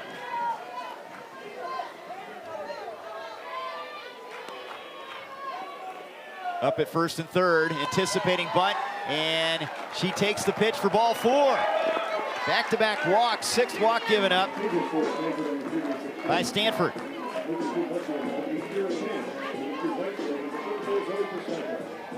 Ava Belanti doing a good job yesterday of coming into yesterday's game of just keeping Stanford in the game. Just giving Houston and Prestico some more rest. And that is caught off the bunt attempt from Schneidmiller. Kern coming in and comes up with a big first out. And check out Taryn Kern just coming in aggressive when she sees Schneidmiller going to square, just attacking. It's a big out. Boy, that helps the Cardinal cause immensely here, as they could not get the runner to second and third. Here's Aubrey Jones. She'll swing away. Chopper hit up the middle. Mailer charging. Can't make a throw. Nowhere to go with it. That high chopper. Jones takes advantage. Infield single, bases loaded.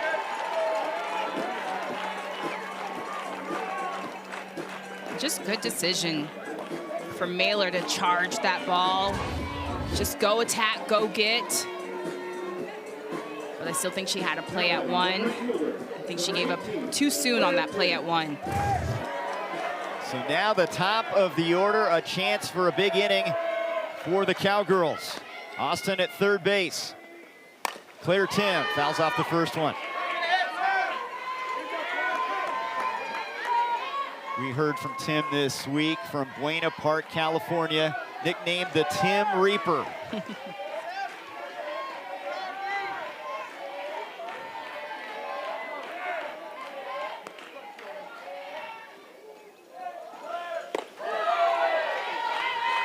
She's just been such a steady Eddie at the top of the lineup once Coach Gajewski's moved her up there.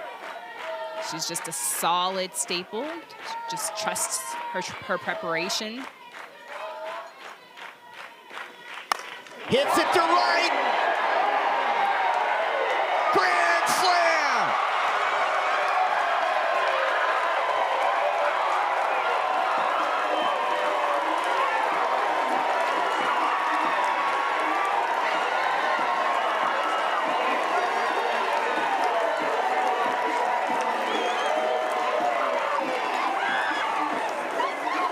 And what a moment for Claire Tim. Just not having the best at-bats that she would like, but just to be able to come through. This is so huge for the senior. A grand slam, creating more momentum for the Cowgirls. The Cowgirls 9-2. The Tim Reaper makes it 9-2. That's home run number 9. She has 34 RBIs, 6-7. That's 67 home runs, 6-7 this season. Oh my gosh. Oh, wow, what a moment here at Cowgirl Stadium, and they are fired up in Stillwater. I don't know what was more exciting, seeing them do the 6-7 or having you call the 6-7. That's a highlight for me.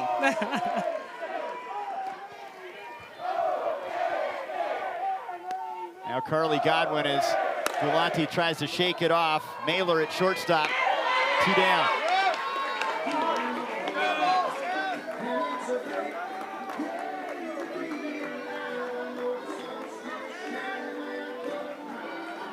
A 6-run explosion here in the 5th inning as the Cowgirls have busted this one open.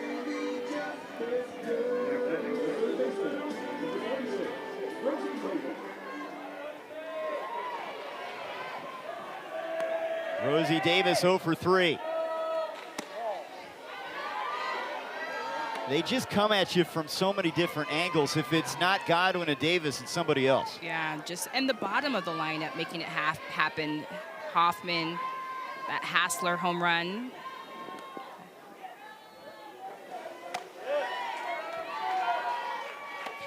You know, and Tim had not had her best efforts at the plate in this regional. Yeah.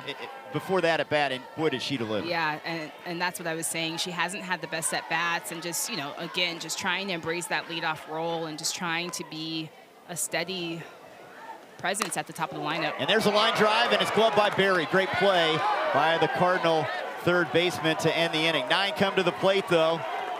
Home run by Hasler, and then Claire Tim. Claire Tim, the senior, answering big, getting her Cowgirls going. Hasler and then Tim, all OSU, leading by 7. Bottom of the 5th coming up.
The NCAA Softball Regionals are presented by Capital One. What's in your wallet? And in part by Liberty Mutual Insurance. Only pay for what you need. The deck is lit at Cowgirls Stadium. Oklahoma State, 9 runs, 6 of them coming in the 5th inning with the All-American Ruby Malin on the hill. OSU needs 1 win to get to the Super Regionals and a matchup with Nebraska. Austin now in center field defensively. Warsop is in right behind the All-American.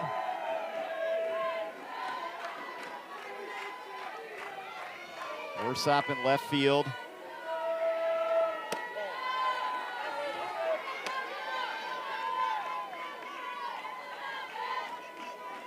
Some work to do for Stanford.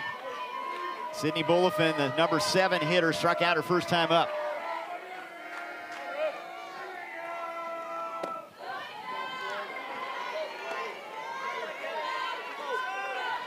Well, the Cardinal have to be a little bit shell-shocked here. Yeah, and it's just about getting back into this game, right? So just trying to create mini wins, trying to continue to just put the ball in play, hit it hard, picking a good pitch. Sydney Bulifin struck out on that drop in, so just making that adjustments on that drop ball. You've got to get under that drop ball, hitting it hard.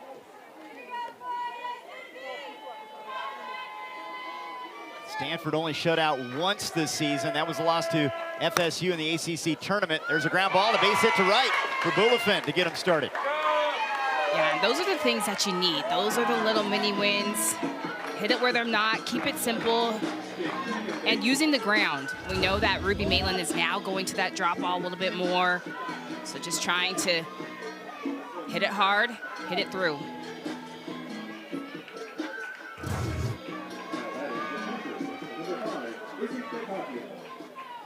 Kakadian now hitting for Stanford. Izzy, a freshman from Torrance, California, took over as a catcher for Gall, hitting in the 8th spot in the order.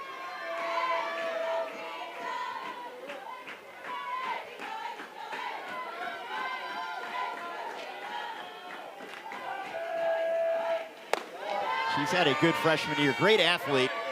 Flag football quarterback and a softball player in high school. Has been a catcher, has played some infield, has been a pinch hitter for Stanford this season.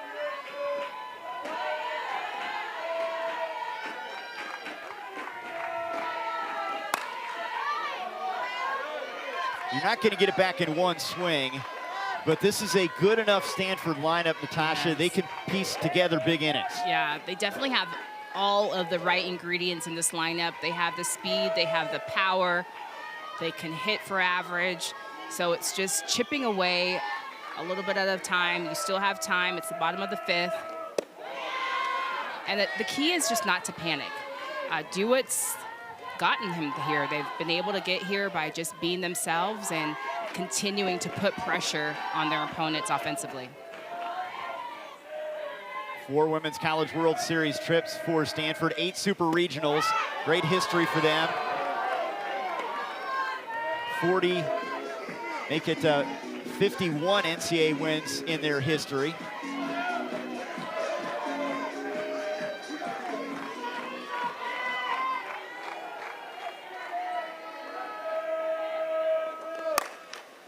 To third, off the glove of Davis. And Kakadian's on. An error on the third baseman. Just chipping away. Chipping away, continue to hit it hard. And Rosie Davis, by nature, a middle infielder. This is hit hard. And one of those olays, but on that ball, you want to take that deep angle. Knowing also, too, your speed of the runner. With Izzy Kakatian, you have a little bit of time. So if you take that angle, you can still make that play. So important for Stanford to come up with something positive in this inning, to take a chunk out of that deficit after giving up 6 in the top half. Addison Shepard now the second baseman, the freshman from Kingwood, Texas.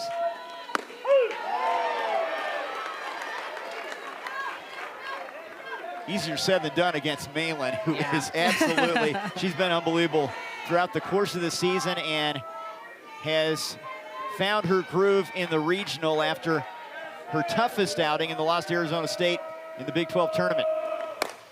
Chopper to short. Jones, long throw. Got her. What a play there. Only play at first. One down. Runners move up. And Aubrey Jones just making a sweet play here, just taking that long hop, but again, knowing your speed of the runner with Addison Shepard. But just a great read on that bounce. That's a hard bounce. A little top spin.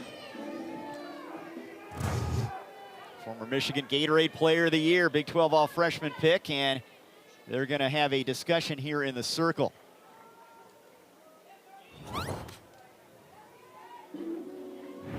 Ruby Malin, an emotional leader. She's channeled it. She's become an artist in the circle. She absolutely has. Her first cheer here, she had that drop ball that was about 4 4.5 to 5 inches, and you heard Coach Gajewski saying that thing is dropping today about 12 to 14 inches, and just continuing to evolve, continuing to reinvent herself this year, has started to throw more of a rise. Yesterday, she was getting Stanford on that rise ball, 14 pop-outs, fly-outs, and just, again, being able to utilize both of them, doing whatever it takes to beat her opponent.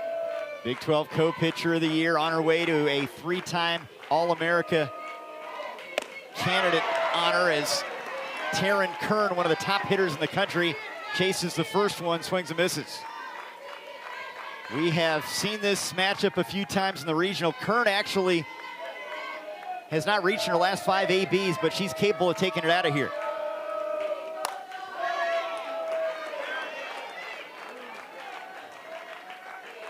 You see the numbers, on pace to shatter several Stanford offensive records.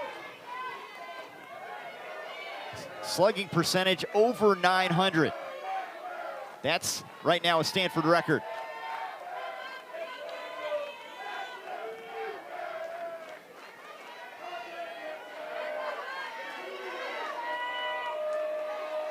Bulifin, Kakadian on the base pass here.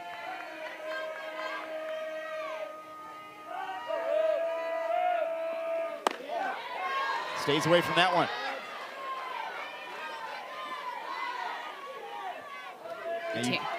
Yeah, Taryn Kern had that hit yesterday off of Ruby Malin in the first inning.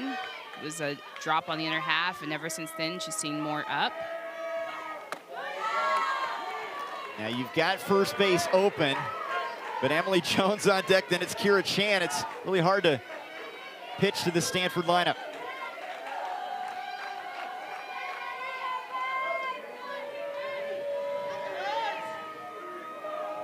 Senior from Omaha deals. It's high. She's had some amazing performances. 2-hit shutout at Texas. 9 strikeouts in a win against Oklahoma in a complete game. 2 complete games against Arizona. Already a regional win against Stanford, looking for another one. Pulled down the line, right at the right fielder, Tim. Tagging and scoring, Bulifin. So they get the second out. The Cardinal get the run.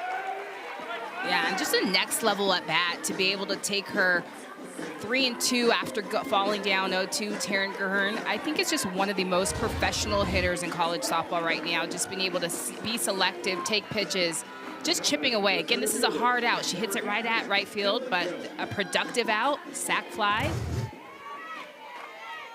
Chipping away. RBI number 49 as you look at Kakadian now at third base, a 6-run game. And here's Emily Jones.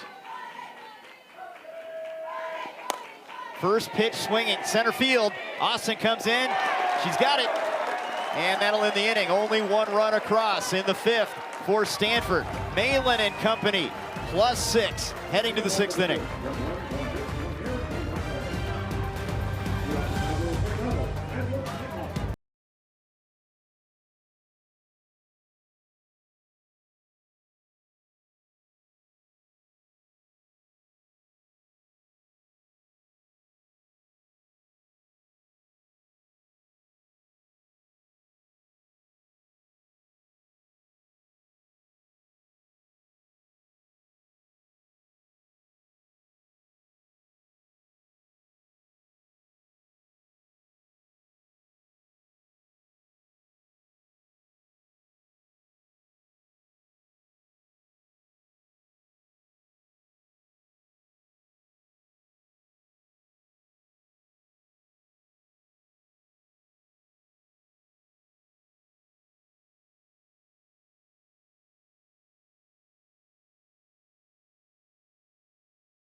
Today's rewarding performance presented by Capital One. Claire Tim with the grand slam to break this one open.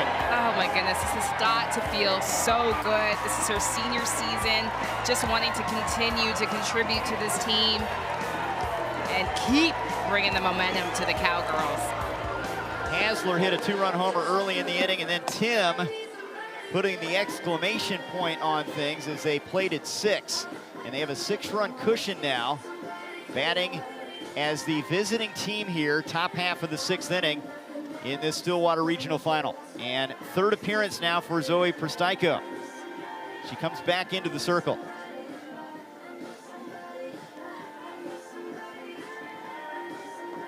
Gullifin returns to left field. Chan is now in right field.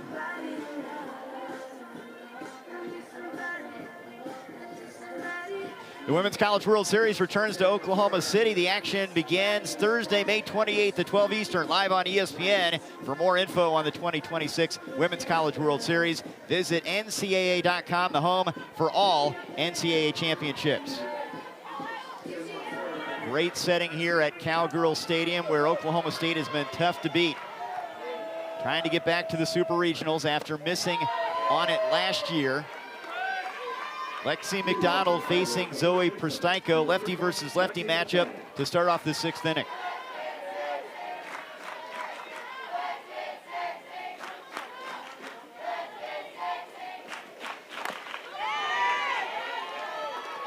McDonald doubled to start off that big 5th.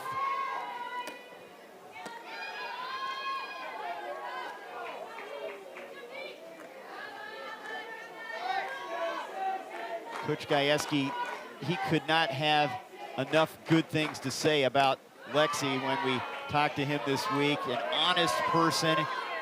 She's straightforward. She's going to tell you exactly how she feels. And she was honest and said, I want to be in the starting lineup. I deserve to be in the lineup. And it was the right move by the coach. Yeah, just her saying, I think that I can help the team. And him going through with that.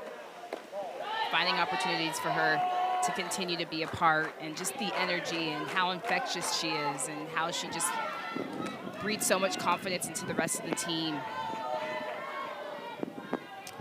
And her brother, by the way, is training to become a college softball ump. How about that? Ooh, that's really neat.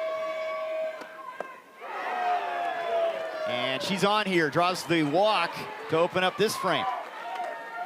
Yeah, it's not often that you hear young people wanting to be umpires, but we need more in our game of, as the level of play continues to rise, we need the umpires to follow as well. Oklahoma State trying to add to their 6-run lead. Single runs in the 2nd, 3rd, and 4th, 6 runs in the 5th. Here's Amanda Hasler, who has already driven in 3 in this one.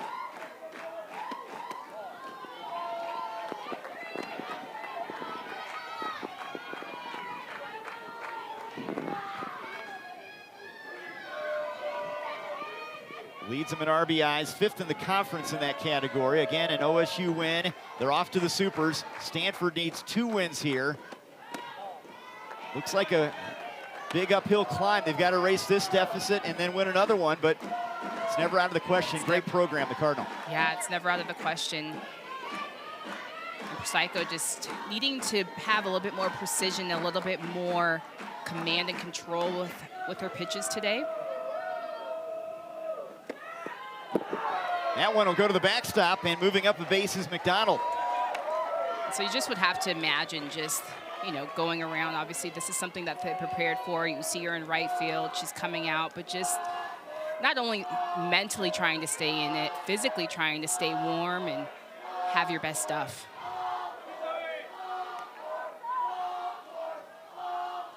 Three-0 to Hasler.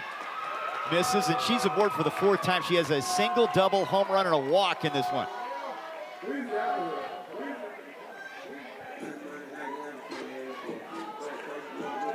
And it looks like we're going to have another pitching change. They're going to bring in the freshman, Anna Brewer. And we will take a break as well. Oklahoma State leading 9-3. New pitcher for the Cardinal.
JL Austin at the plate against a new pitcher, Anna Brewer, lays the bunt down, and the sacrifice works, moving the runners down to second and third.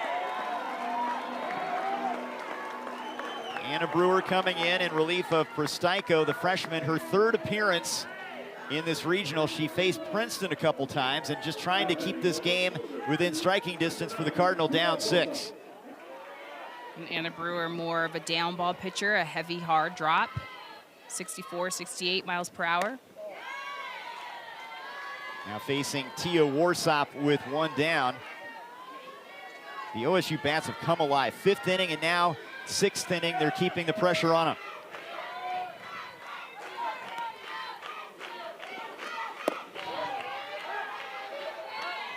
Can they win it all? Malin is good as anybody. If the bats are going to swing like that, yeah, today. Yeah, I think they have a great chance with Ruby being able to be such a workhorse. She has the run support. She definitely has the confidence and the ability to carry this Oklahoma State team far. They have all the pieces offensively you could want. Warsop, one of their speedsters, small ball, and that one will get away from the catcher, and that'll score a run. Coming in, McDonald, and heads up base running from Warsop. She takes second base. 10-3, Cowgirls.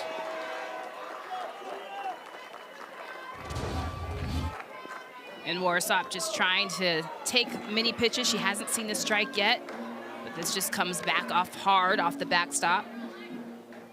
Lexi McDonald able to get in there and score.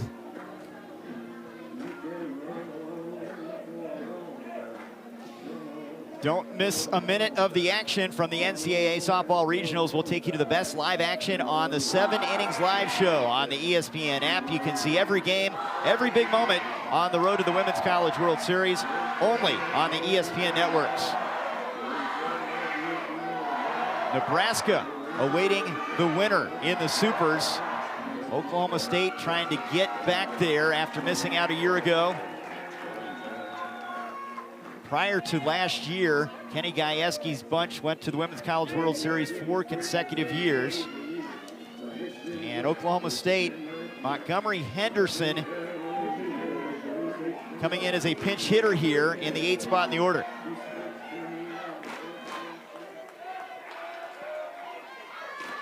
Freshman from Katy, Texas, with an opportunity with a couple runners out there, and that pops out of the glove of Kakadians, the catcher, and that'll score a run. Coming in is Hasler, it's 11-3.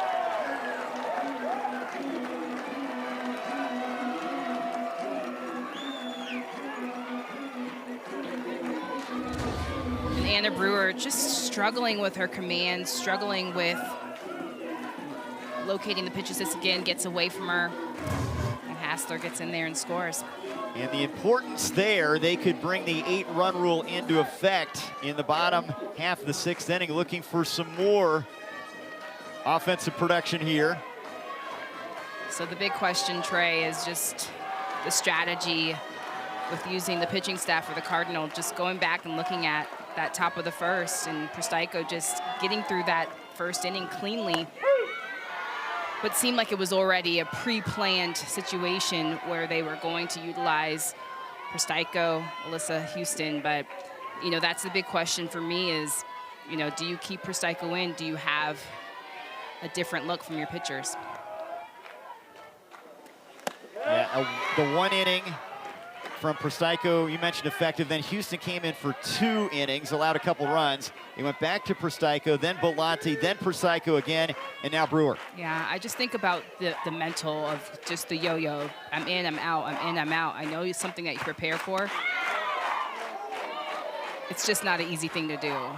It's just physically of just staying warm, staying sharp, because her first inning, like her pitches were, she had bite to them. She had so much command. She was locating that rise ball. She was establishing that rise ball in the outer half. And she looked really good in that top of the first. And there's ball 4 to Henderson. She's on. That's the 4th walk in this inning.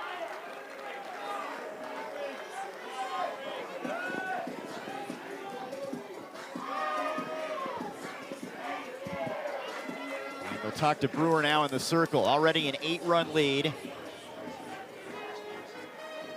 Kaya Booker's going to come in as a pinch runner for Henderson at first base for OSU.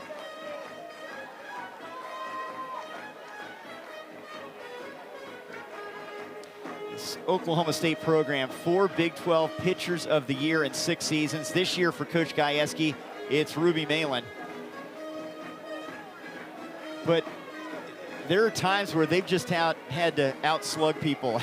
Yeah. She obviously is going to get you 28 wins, as she's done, but this is a dangerous team with the bats. It's a dangerous team offensively and defensively. And, you know, coming into the season, that was the question. Is she going to have that run support? And they've proven that they can put up the runs. They have the offense to do it. She can get it done in the circle as well. Here's Aubrey Jones now, still 1 out in the inning. Runners on the corners, trying to add to this 8-run lead.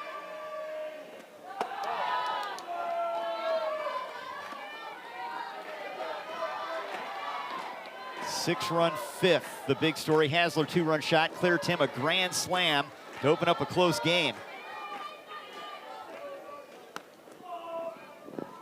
Anna Brewer deals. It's a bunt attempt, and it is caught. Great effort, Kern in foul ground. And she looks the runner back at third base. Kern's done that a couple times today.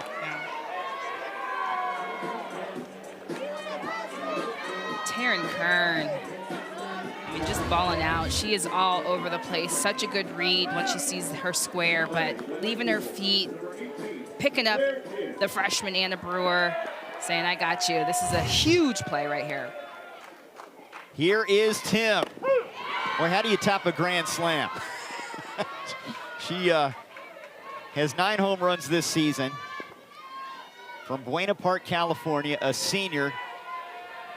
Trying to get her team to the Supers, help them out with some insurance here. Pulls that one just foul.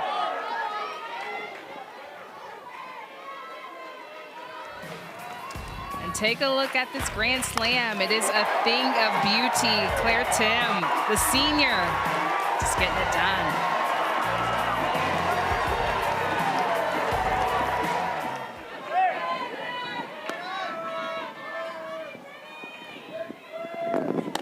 Their first grand slam since Baylor. Get one in postseason play here. They've actually only out-hit the Cardinals 6-5, but they have made those at-bats count. Tim hits it the other way. Bulifin is there, and that will end the inning. 2 more across for Oklahoma State, trying to bring the 8-run rule into effect. Cowgirls lead it.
day for the kids in orange. Stillwater Regional Final, here's our summary. We head to the bottom of the 6th. Cowgirls trying to bring the 8-run rule into effect. Trying to get this done. They have the run support. They have done the job. They've answered back after they were down. Ruby Malin, she's been stellar in the circle. See if they can get it done. Kira Chan to lead it off. Malin already has a complete game in the first matchup against Stanford in this regional. 21 complete games on the season as Chan fouls off the first pitch into the seats behind the dish.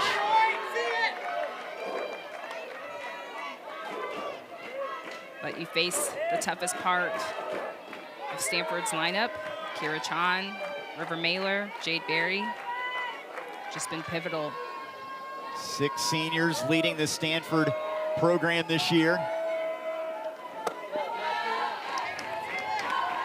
39 wins. Ousted in the Eugene Regional a year ago. Backs to the wall here, bottom of the 6th inning as Ruby Malin, the All-American, trying to close the door.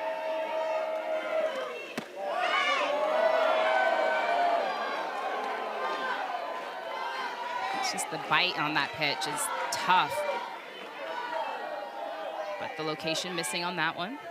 Perfect game against BYU, no against Colorado State.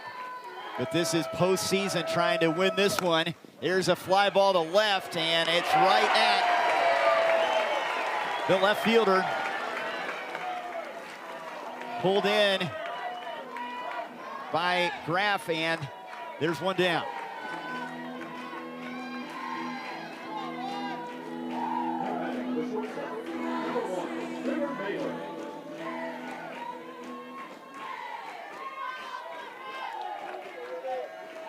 River Mailer now, 1 for 2.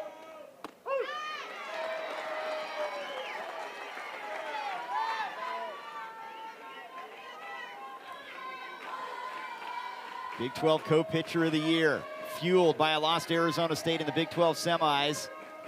Number 3 in the NCAA in wins this season and innings pitched. Ruby Malin, the heart and soul of this program. It's been a hard year, but it's been a joyful year. And she's got them on the doorstep of a trip to the Super Regionals.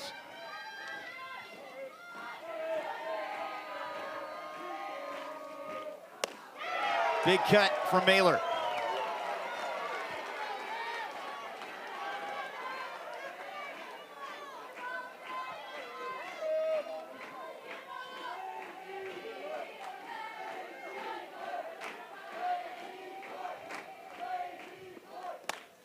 Still 1 and 2. And it's just been the emotional growth for Ruby Malin. How she's continued to develop, continued to get better, reinventing herself, adding more pitches to her repertoire.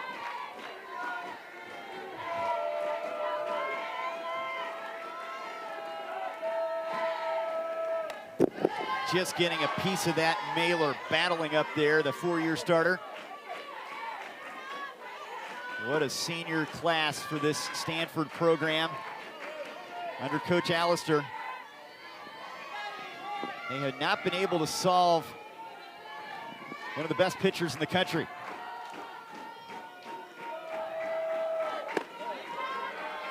Two and two.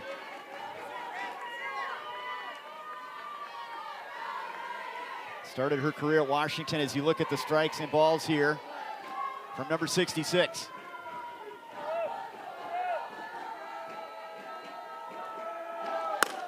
Right back up the middle, base hit, Mailer.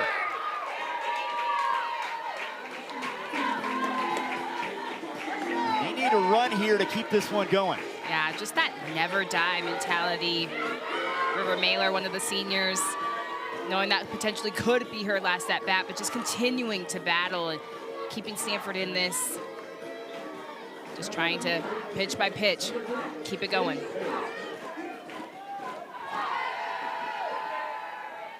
Jade Berry now, their RBI leader the last 2 seasons. Junior from Queen Creek, Arizona. First pitch popped up. Davis near the line, has it.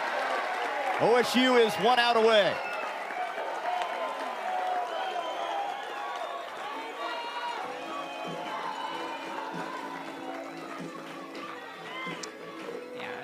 frustration and trying to have some good pitch selection, and it's just hard in these moments to remain calm and keep your game because you know so much is on the line.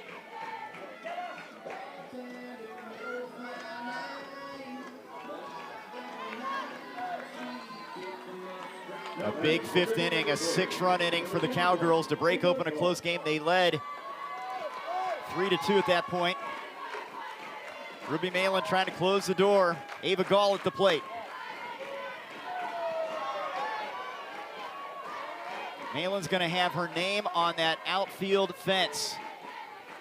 Amongst the greats here at Oklahoma State, Michelle Smith included. What a career for Malin.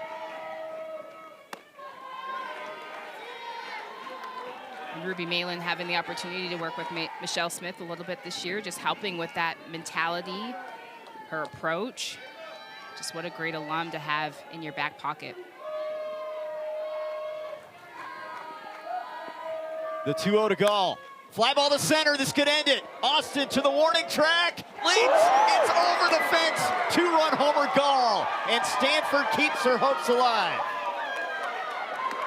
They're going to avoid the 8-run rule, and we play on here.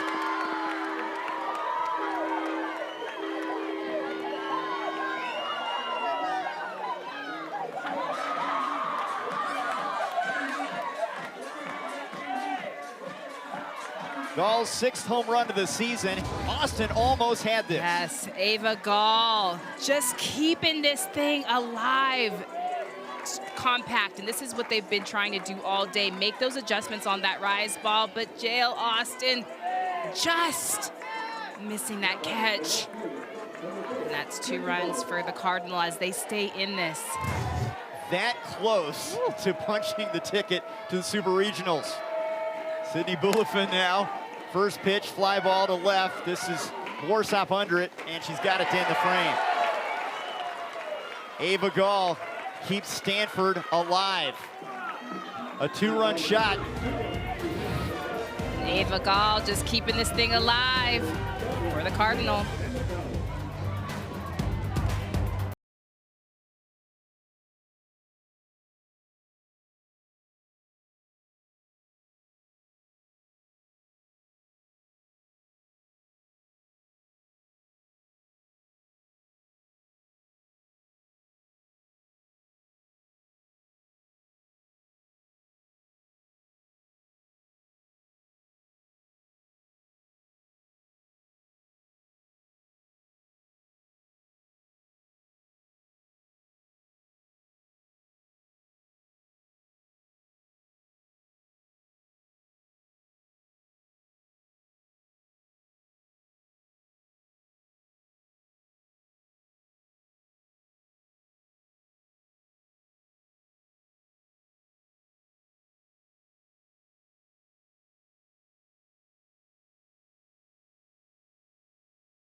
We start the 7th inning. Anna Brewer delivering to Carly Godwin. 6-run game now. Cardinal keeping their hopes alive, avoiding the 8-run rule with a 2-run 6th. Godwin, fly ball to right. Second baseman goes out there, and Shepard has it, 1 down. This was inches away from being a trip to the Super Regionals via the 8-run rule for Oklahoma State. J.L. Austin almost snared a ball near the center field fence. But it goes down as a 2-run home run from Gall to keep the Cardinal hope alive. Here's Rosie Davis now. Here it is. J.L. Austin, just a good read on this. But almost. That's the reaction, like, woo. That's a tough one. That would be one way to punch your ticket to the Supers. A dramatic play by a center fielder. She, to even be in position to make that play, that shows her athleticism. Yeah, and Coach Gajewski compared her to Jada Coleman, and just that's a name that we're going to be hearing the next couple of years. J.L. Austin, just how much ground she covers, but great position. But that's going to be something that she's going to remember for her career, for sure. That was a tough one. Davis trying to reach for the first time with Anna Brewer out there. If you're Stanford looking ahead to the bottom half of the 7th, the 8 and 9 hitters in the top of the order against Ruby Malin.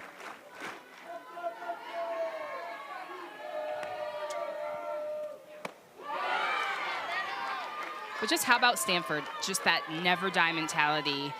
River Mailer's at bat was a pivotal moment there too, just going 2-2 off of Ruby and staying in it, just keeping her team going. Ball 4, Davis is aboard for the first time.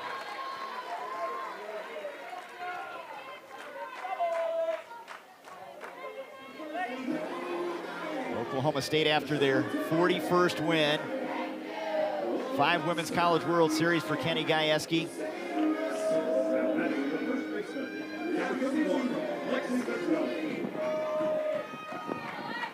.30 career wins against top 10 teams. They have done well against the best competition. Lexi McDonald now. They seem to thrive in those big moments, like against an Oklahoma. And when you have Malin, obviously, it helps you. Yeah, they just all rise to the occasion. They know just the personnel that they have. They know when that Ruby's on the mound that they have a shot. So rising and supporting her, giving her that run support. Is anybody more important to a program than Ruby Malin to Oklahoma State right now? That's a tough question to answer, but it's an argument. It's an argument, and I think it's just because we've seen it's Ruby Malin or nothing, right? So it's that case, and I'm sure a lot of teams maybe feel that way, but she's so dominating. She could do so many things. She has so many different looks. She's a workhorse, just really confident pitcher who knows herself, unapologetic. And McDonald draws a 4-pitch walk. She's on back-to-back walks given up by the freshman.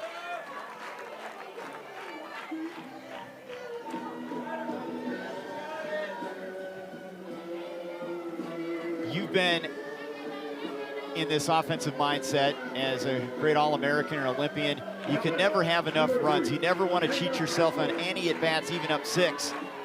Especially this time of the year. And every at-bat matters. Every at-bat is important and crucial.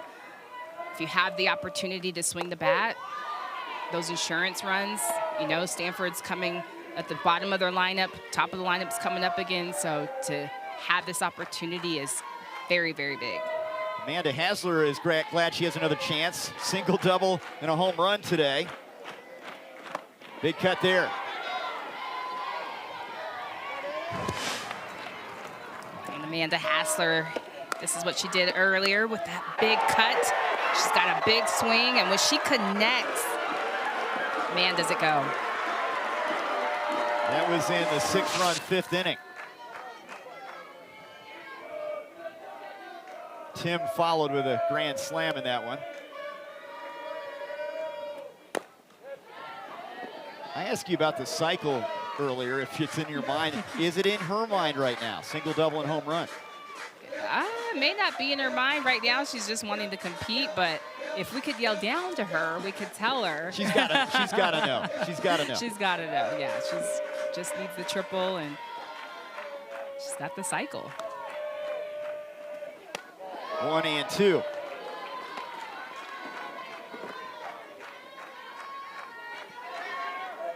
Oklahoma State has been productive with their hits against Stanford in both games in this regional.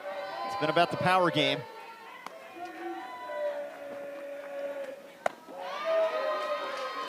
Three home runs in the first matchup, and then they get the 2 big home runs in the 5th inning in this one.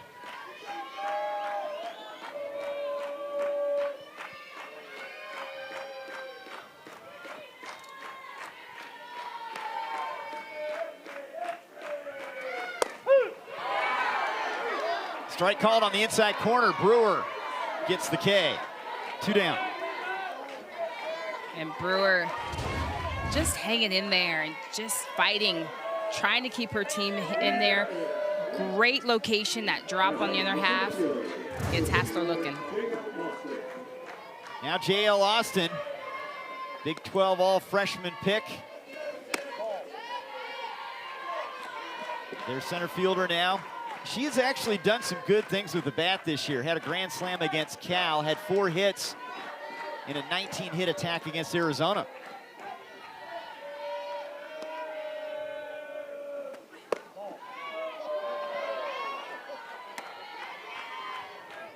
You don't have to teach your defense or running or those kind of things, but those numbers should get better on offense. Absolutely, and I think that that's all experience. You're playing at the collegiate level now. You're seeing elite pitching all the time. So just making those adjustments, getting the experience under your belt. Top 10 national prospect out of high school, state champion from Owasso.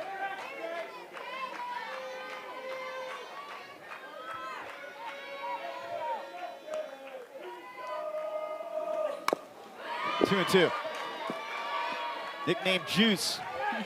J.L. Austin, spelled J-A-Y-E-L-L-E. Goes by the, you can go by the 2 letters in the score sheet if you need some room. We've needed some room here. A lot of crooked numbers. Yeah, there's a lot happening.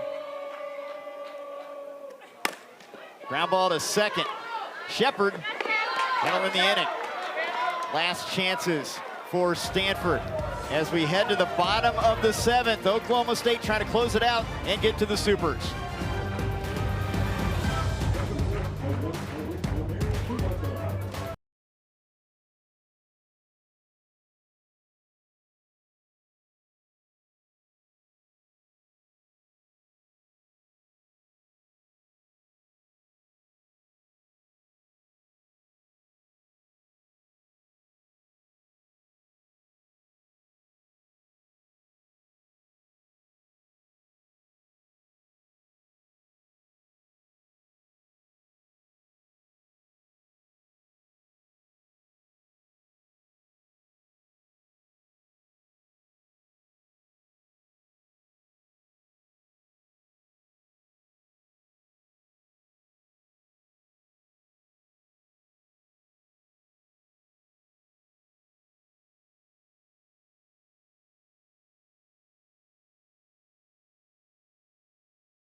Plenty of offense for Oklahoma State today. Here's what is at stake. A trip to the Super Regionals and a date with Nebraska. The Huskers advancing, knocking off the Lopes in the Lincoln Regional.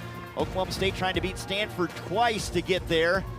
Big 6-run 5th inning for the Cowgirls, and the All-American Ruby Malin trying to close the door here in the 7th. And Ruby Malin has just been doing an incredible job today. Working mainly the drop. Yesterday we saw her working the rise. going right at these Stanford hitters. Kenny Gajewski trying to get back to the Women's College World Series, 4 straight trips. NCAA's last year missed out on even a trip to the Supers. They have been a model of consistency and have been unbeatable here in Stillwater in regional play. Izzy Kakadian, the freshman, to lead things off against Malin.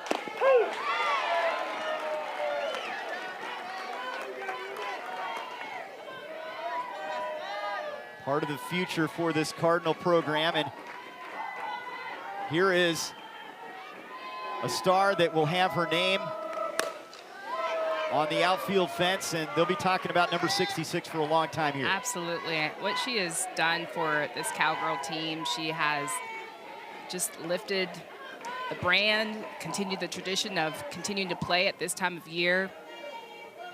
Just an incredible workhorse. Just such great presence. And there's out number 1, striking out Kakadian.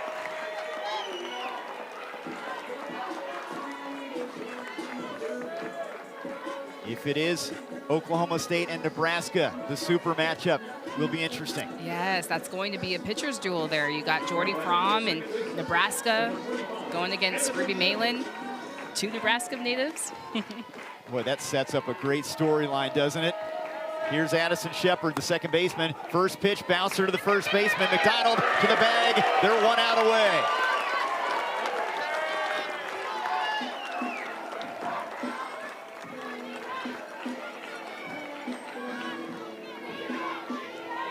It's been a tremendous season for the Stanford Cardinal, but they're down to their last out.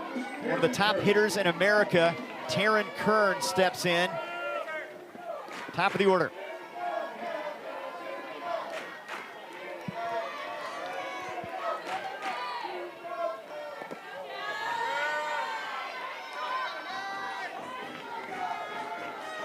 Kern will go down as one of the great hitters in Stanford history. Did pick up an RBI in the 5th inning.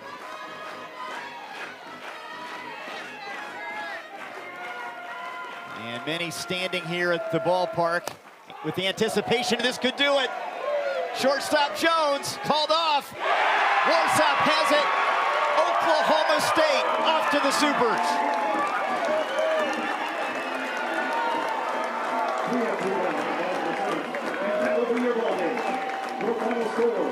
Oklahoma State eliminated.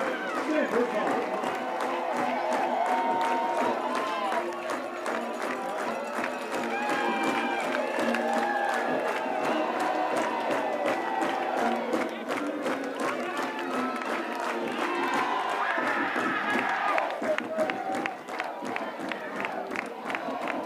The emotional leader, Ruby Malin, leads them to 2 victories over the Cardinal. Yeah, and just such a great performance, such great presence. She couldn't wait to get the ball on Friday and just was electric, provided the energy from the circle that trickled out, the offense, the run support. I think Oklahoma State is playing their best softball right now. A 6-pitch final inning for Malin, who gets victory number 29, her 22nd complete game.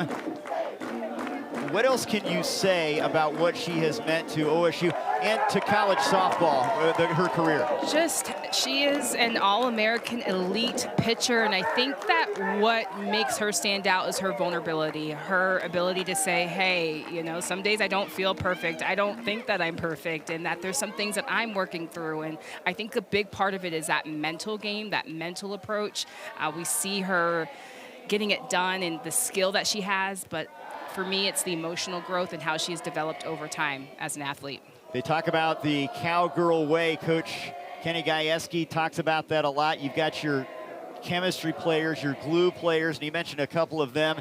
Lexi McDonald being one from the small town of Silo, Oklahoma. But then you've got your stars that give so much to this program. Malin, the transfer from Washington, has put them on a plane now where they can compete for a national championship. Absolutely, and just the offense, the run support has also been great. And it's the reaction from Ruby, just knowing, hey, it's going to take all of us to get this done. She's like, I can start it, I can provide the energy, but it's a support that she's got from her team. There's a look at the line. Another complete game. 5 strikeouts, no walks. She was had good location throughout the course of this game. Yeah, and I think that was huge. No free bases, just utilizing her defense. Yesterday was a lot of pop flies. Today she, we saw a little bit more balls on the ground, but her defense making the plays behind her. Great job. And we're joined by one of the stars, Claire Tim, who came up with a huge hit to break this game open in the 5th inning. Talk about your grand slam, Claire. What a moment. Yeah, obviously just trying to break it open for my team and for our pitcher, Ruby. She throws her butt off. So just wanted to do that for them, especially, not my best weekend at the plate, but I got to keep going up there. So might as well make it worth it. Yeah, Claire, we're watching the replay. Just a beautiful swing on a beautiful pitch. But just talk about your adjustments because, yes, maybe not the best weekend that you had, but to finish it off like that, what were those adjustments coming into today? Yeah, just had to adjust off some good pitching. Obviously, we saw a lot of different pitchers in this game, so just kind of had to stick to the plan for the different pitches that we were seeing. And honestly, the biggest adjustment was just continuing to go up there and just fight. Claire, Ruby's been such an inspiration to you guys, but your offense, top to bottom, everybody getting involved, it's really been a team effort. Yeah, it's unbelievable. I mean, I was thinking about Lexi McDonald today. I don't know how many times she got on base for us, but top to bottom, you could say that about anybody. Tia, Rose, Carly. I mean, they all do it, and they do such a good job at it. So, Claire, this is your senior season. You guys have punched your ticket to Super Regionals. What does this mean for Cowgirl softball? Yeah, it's everything. Just another fight we got to go through, and we're so excited I'm so excited that I get to play another day with my favorite people. From Buena Park, California to Oklahoma State, this has been a good move for you. Yes. I'm sure you've enjoyed Stillwater. Talk about the atmosphere. Yeah, no, I mean, this is my last game in Cowgirl Stadium, so it's kind of sad, but this is the best place ever, and Stillwater, the people here are just unbelievable. Claire, congratulations, and have fun up there in the Super Regionals. Thank you so much. Claire Tim, great story for this OSU program. Great story, and just have loved to watch her journey and just her journey throughout the weekend, continuing to grind and continuing to fight, like she said. So it's an Oklahoma State-Nebraska matchup in the Super Regional. Huskers and Cowgirls squaring off. Thanks to Natasha Watley and our entire crew. Saying so long from Stillwater, Oklahoma. We now take you to the 7 Innings Live show. So long, everybody.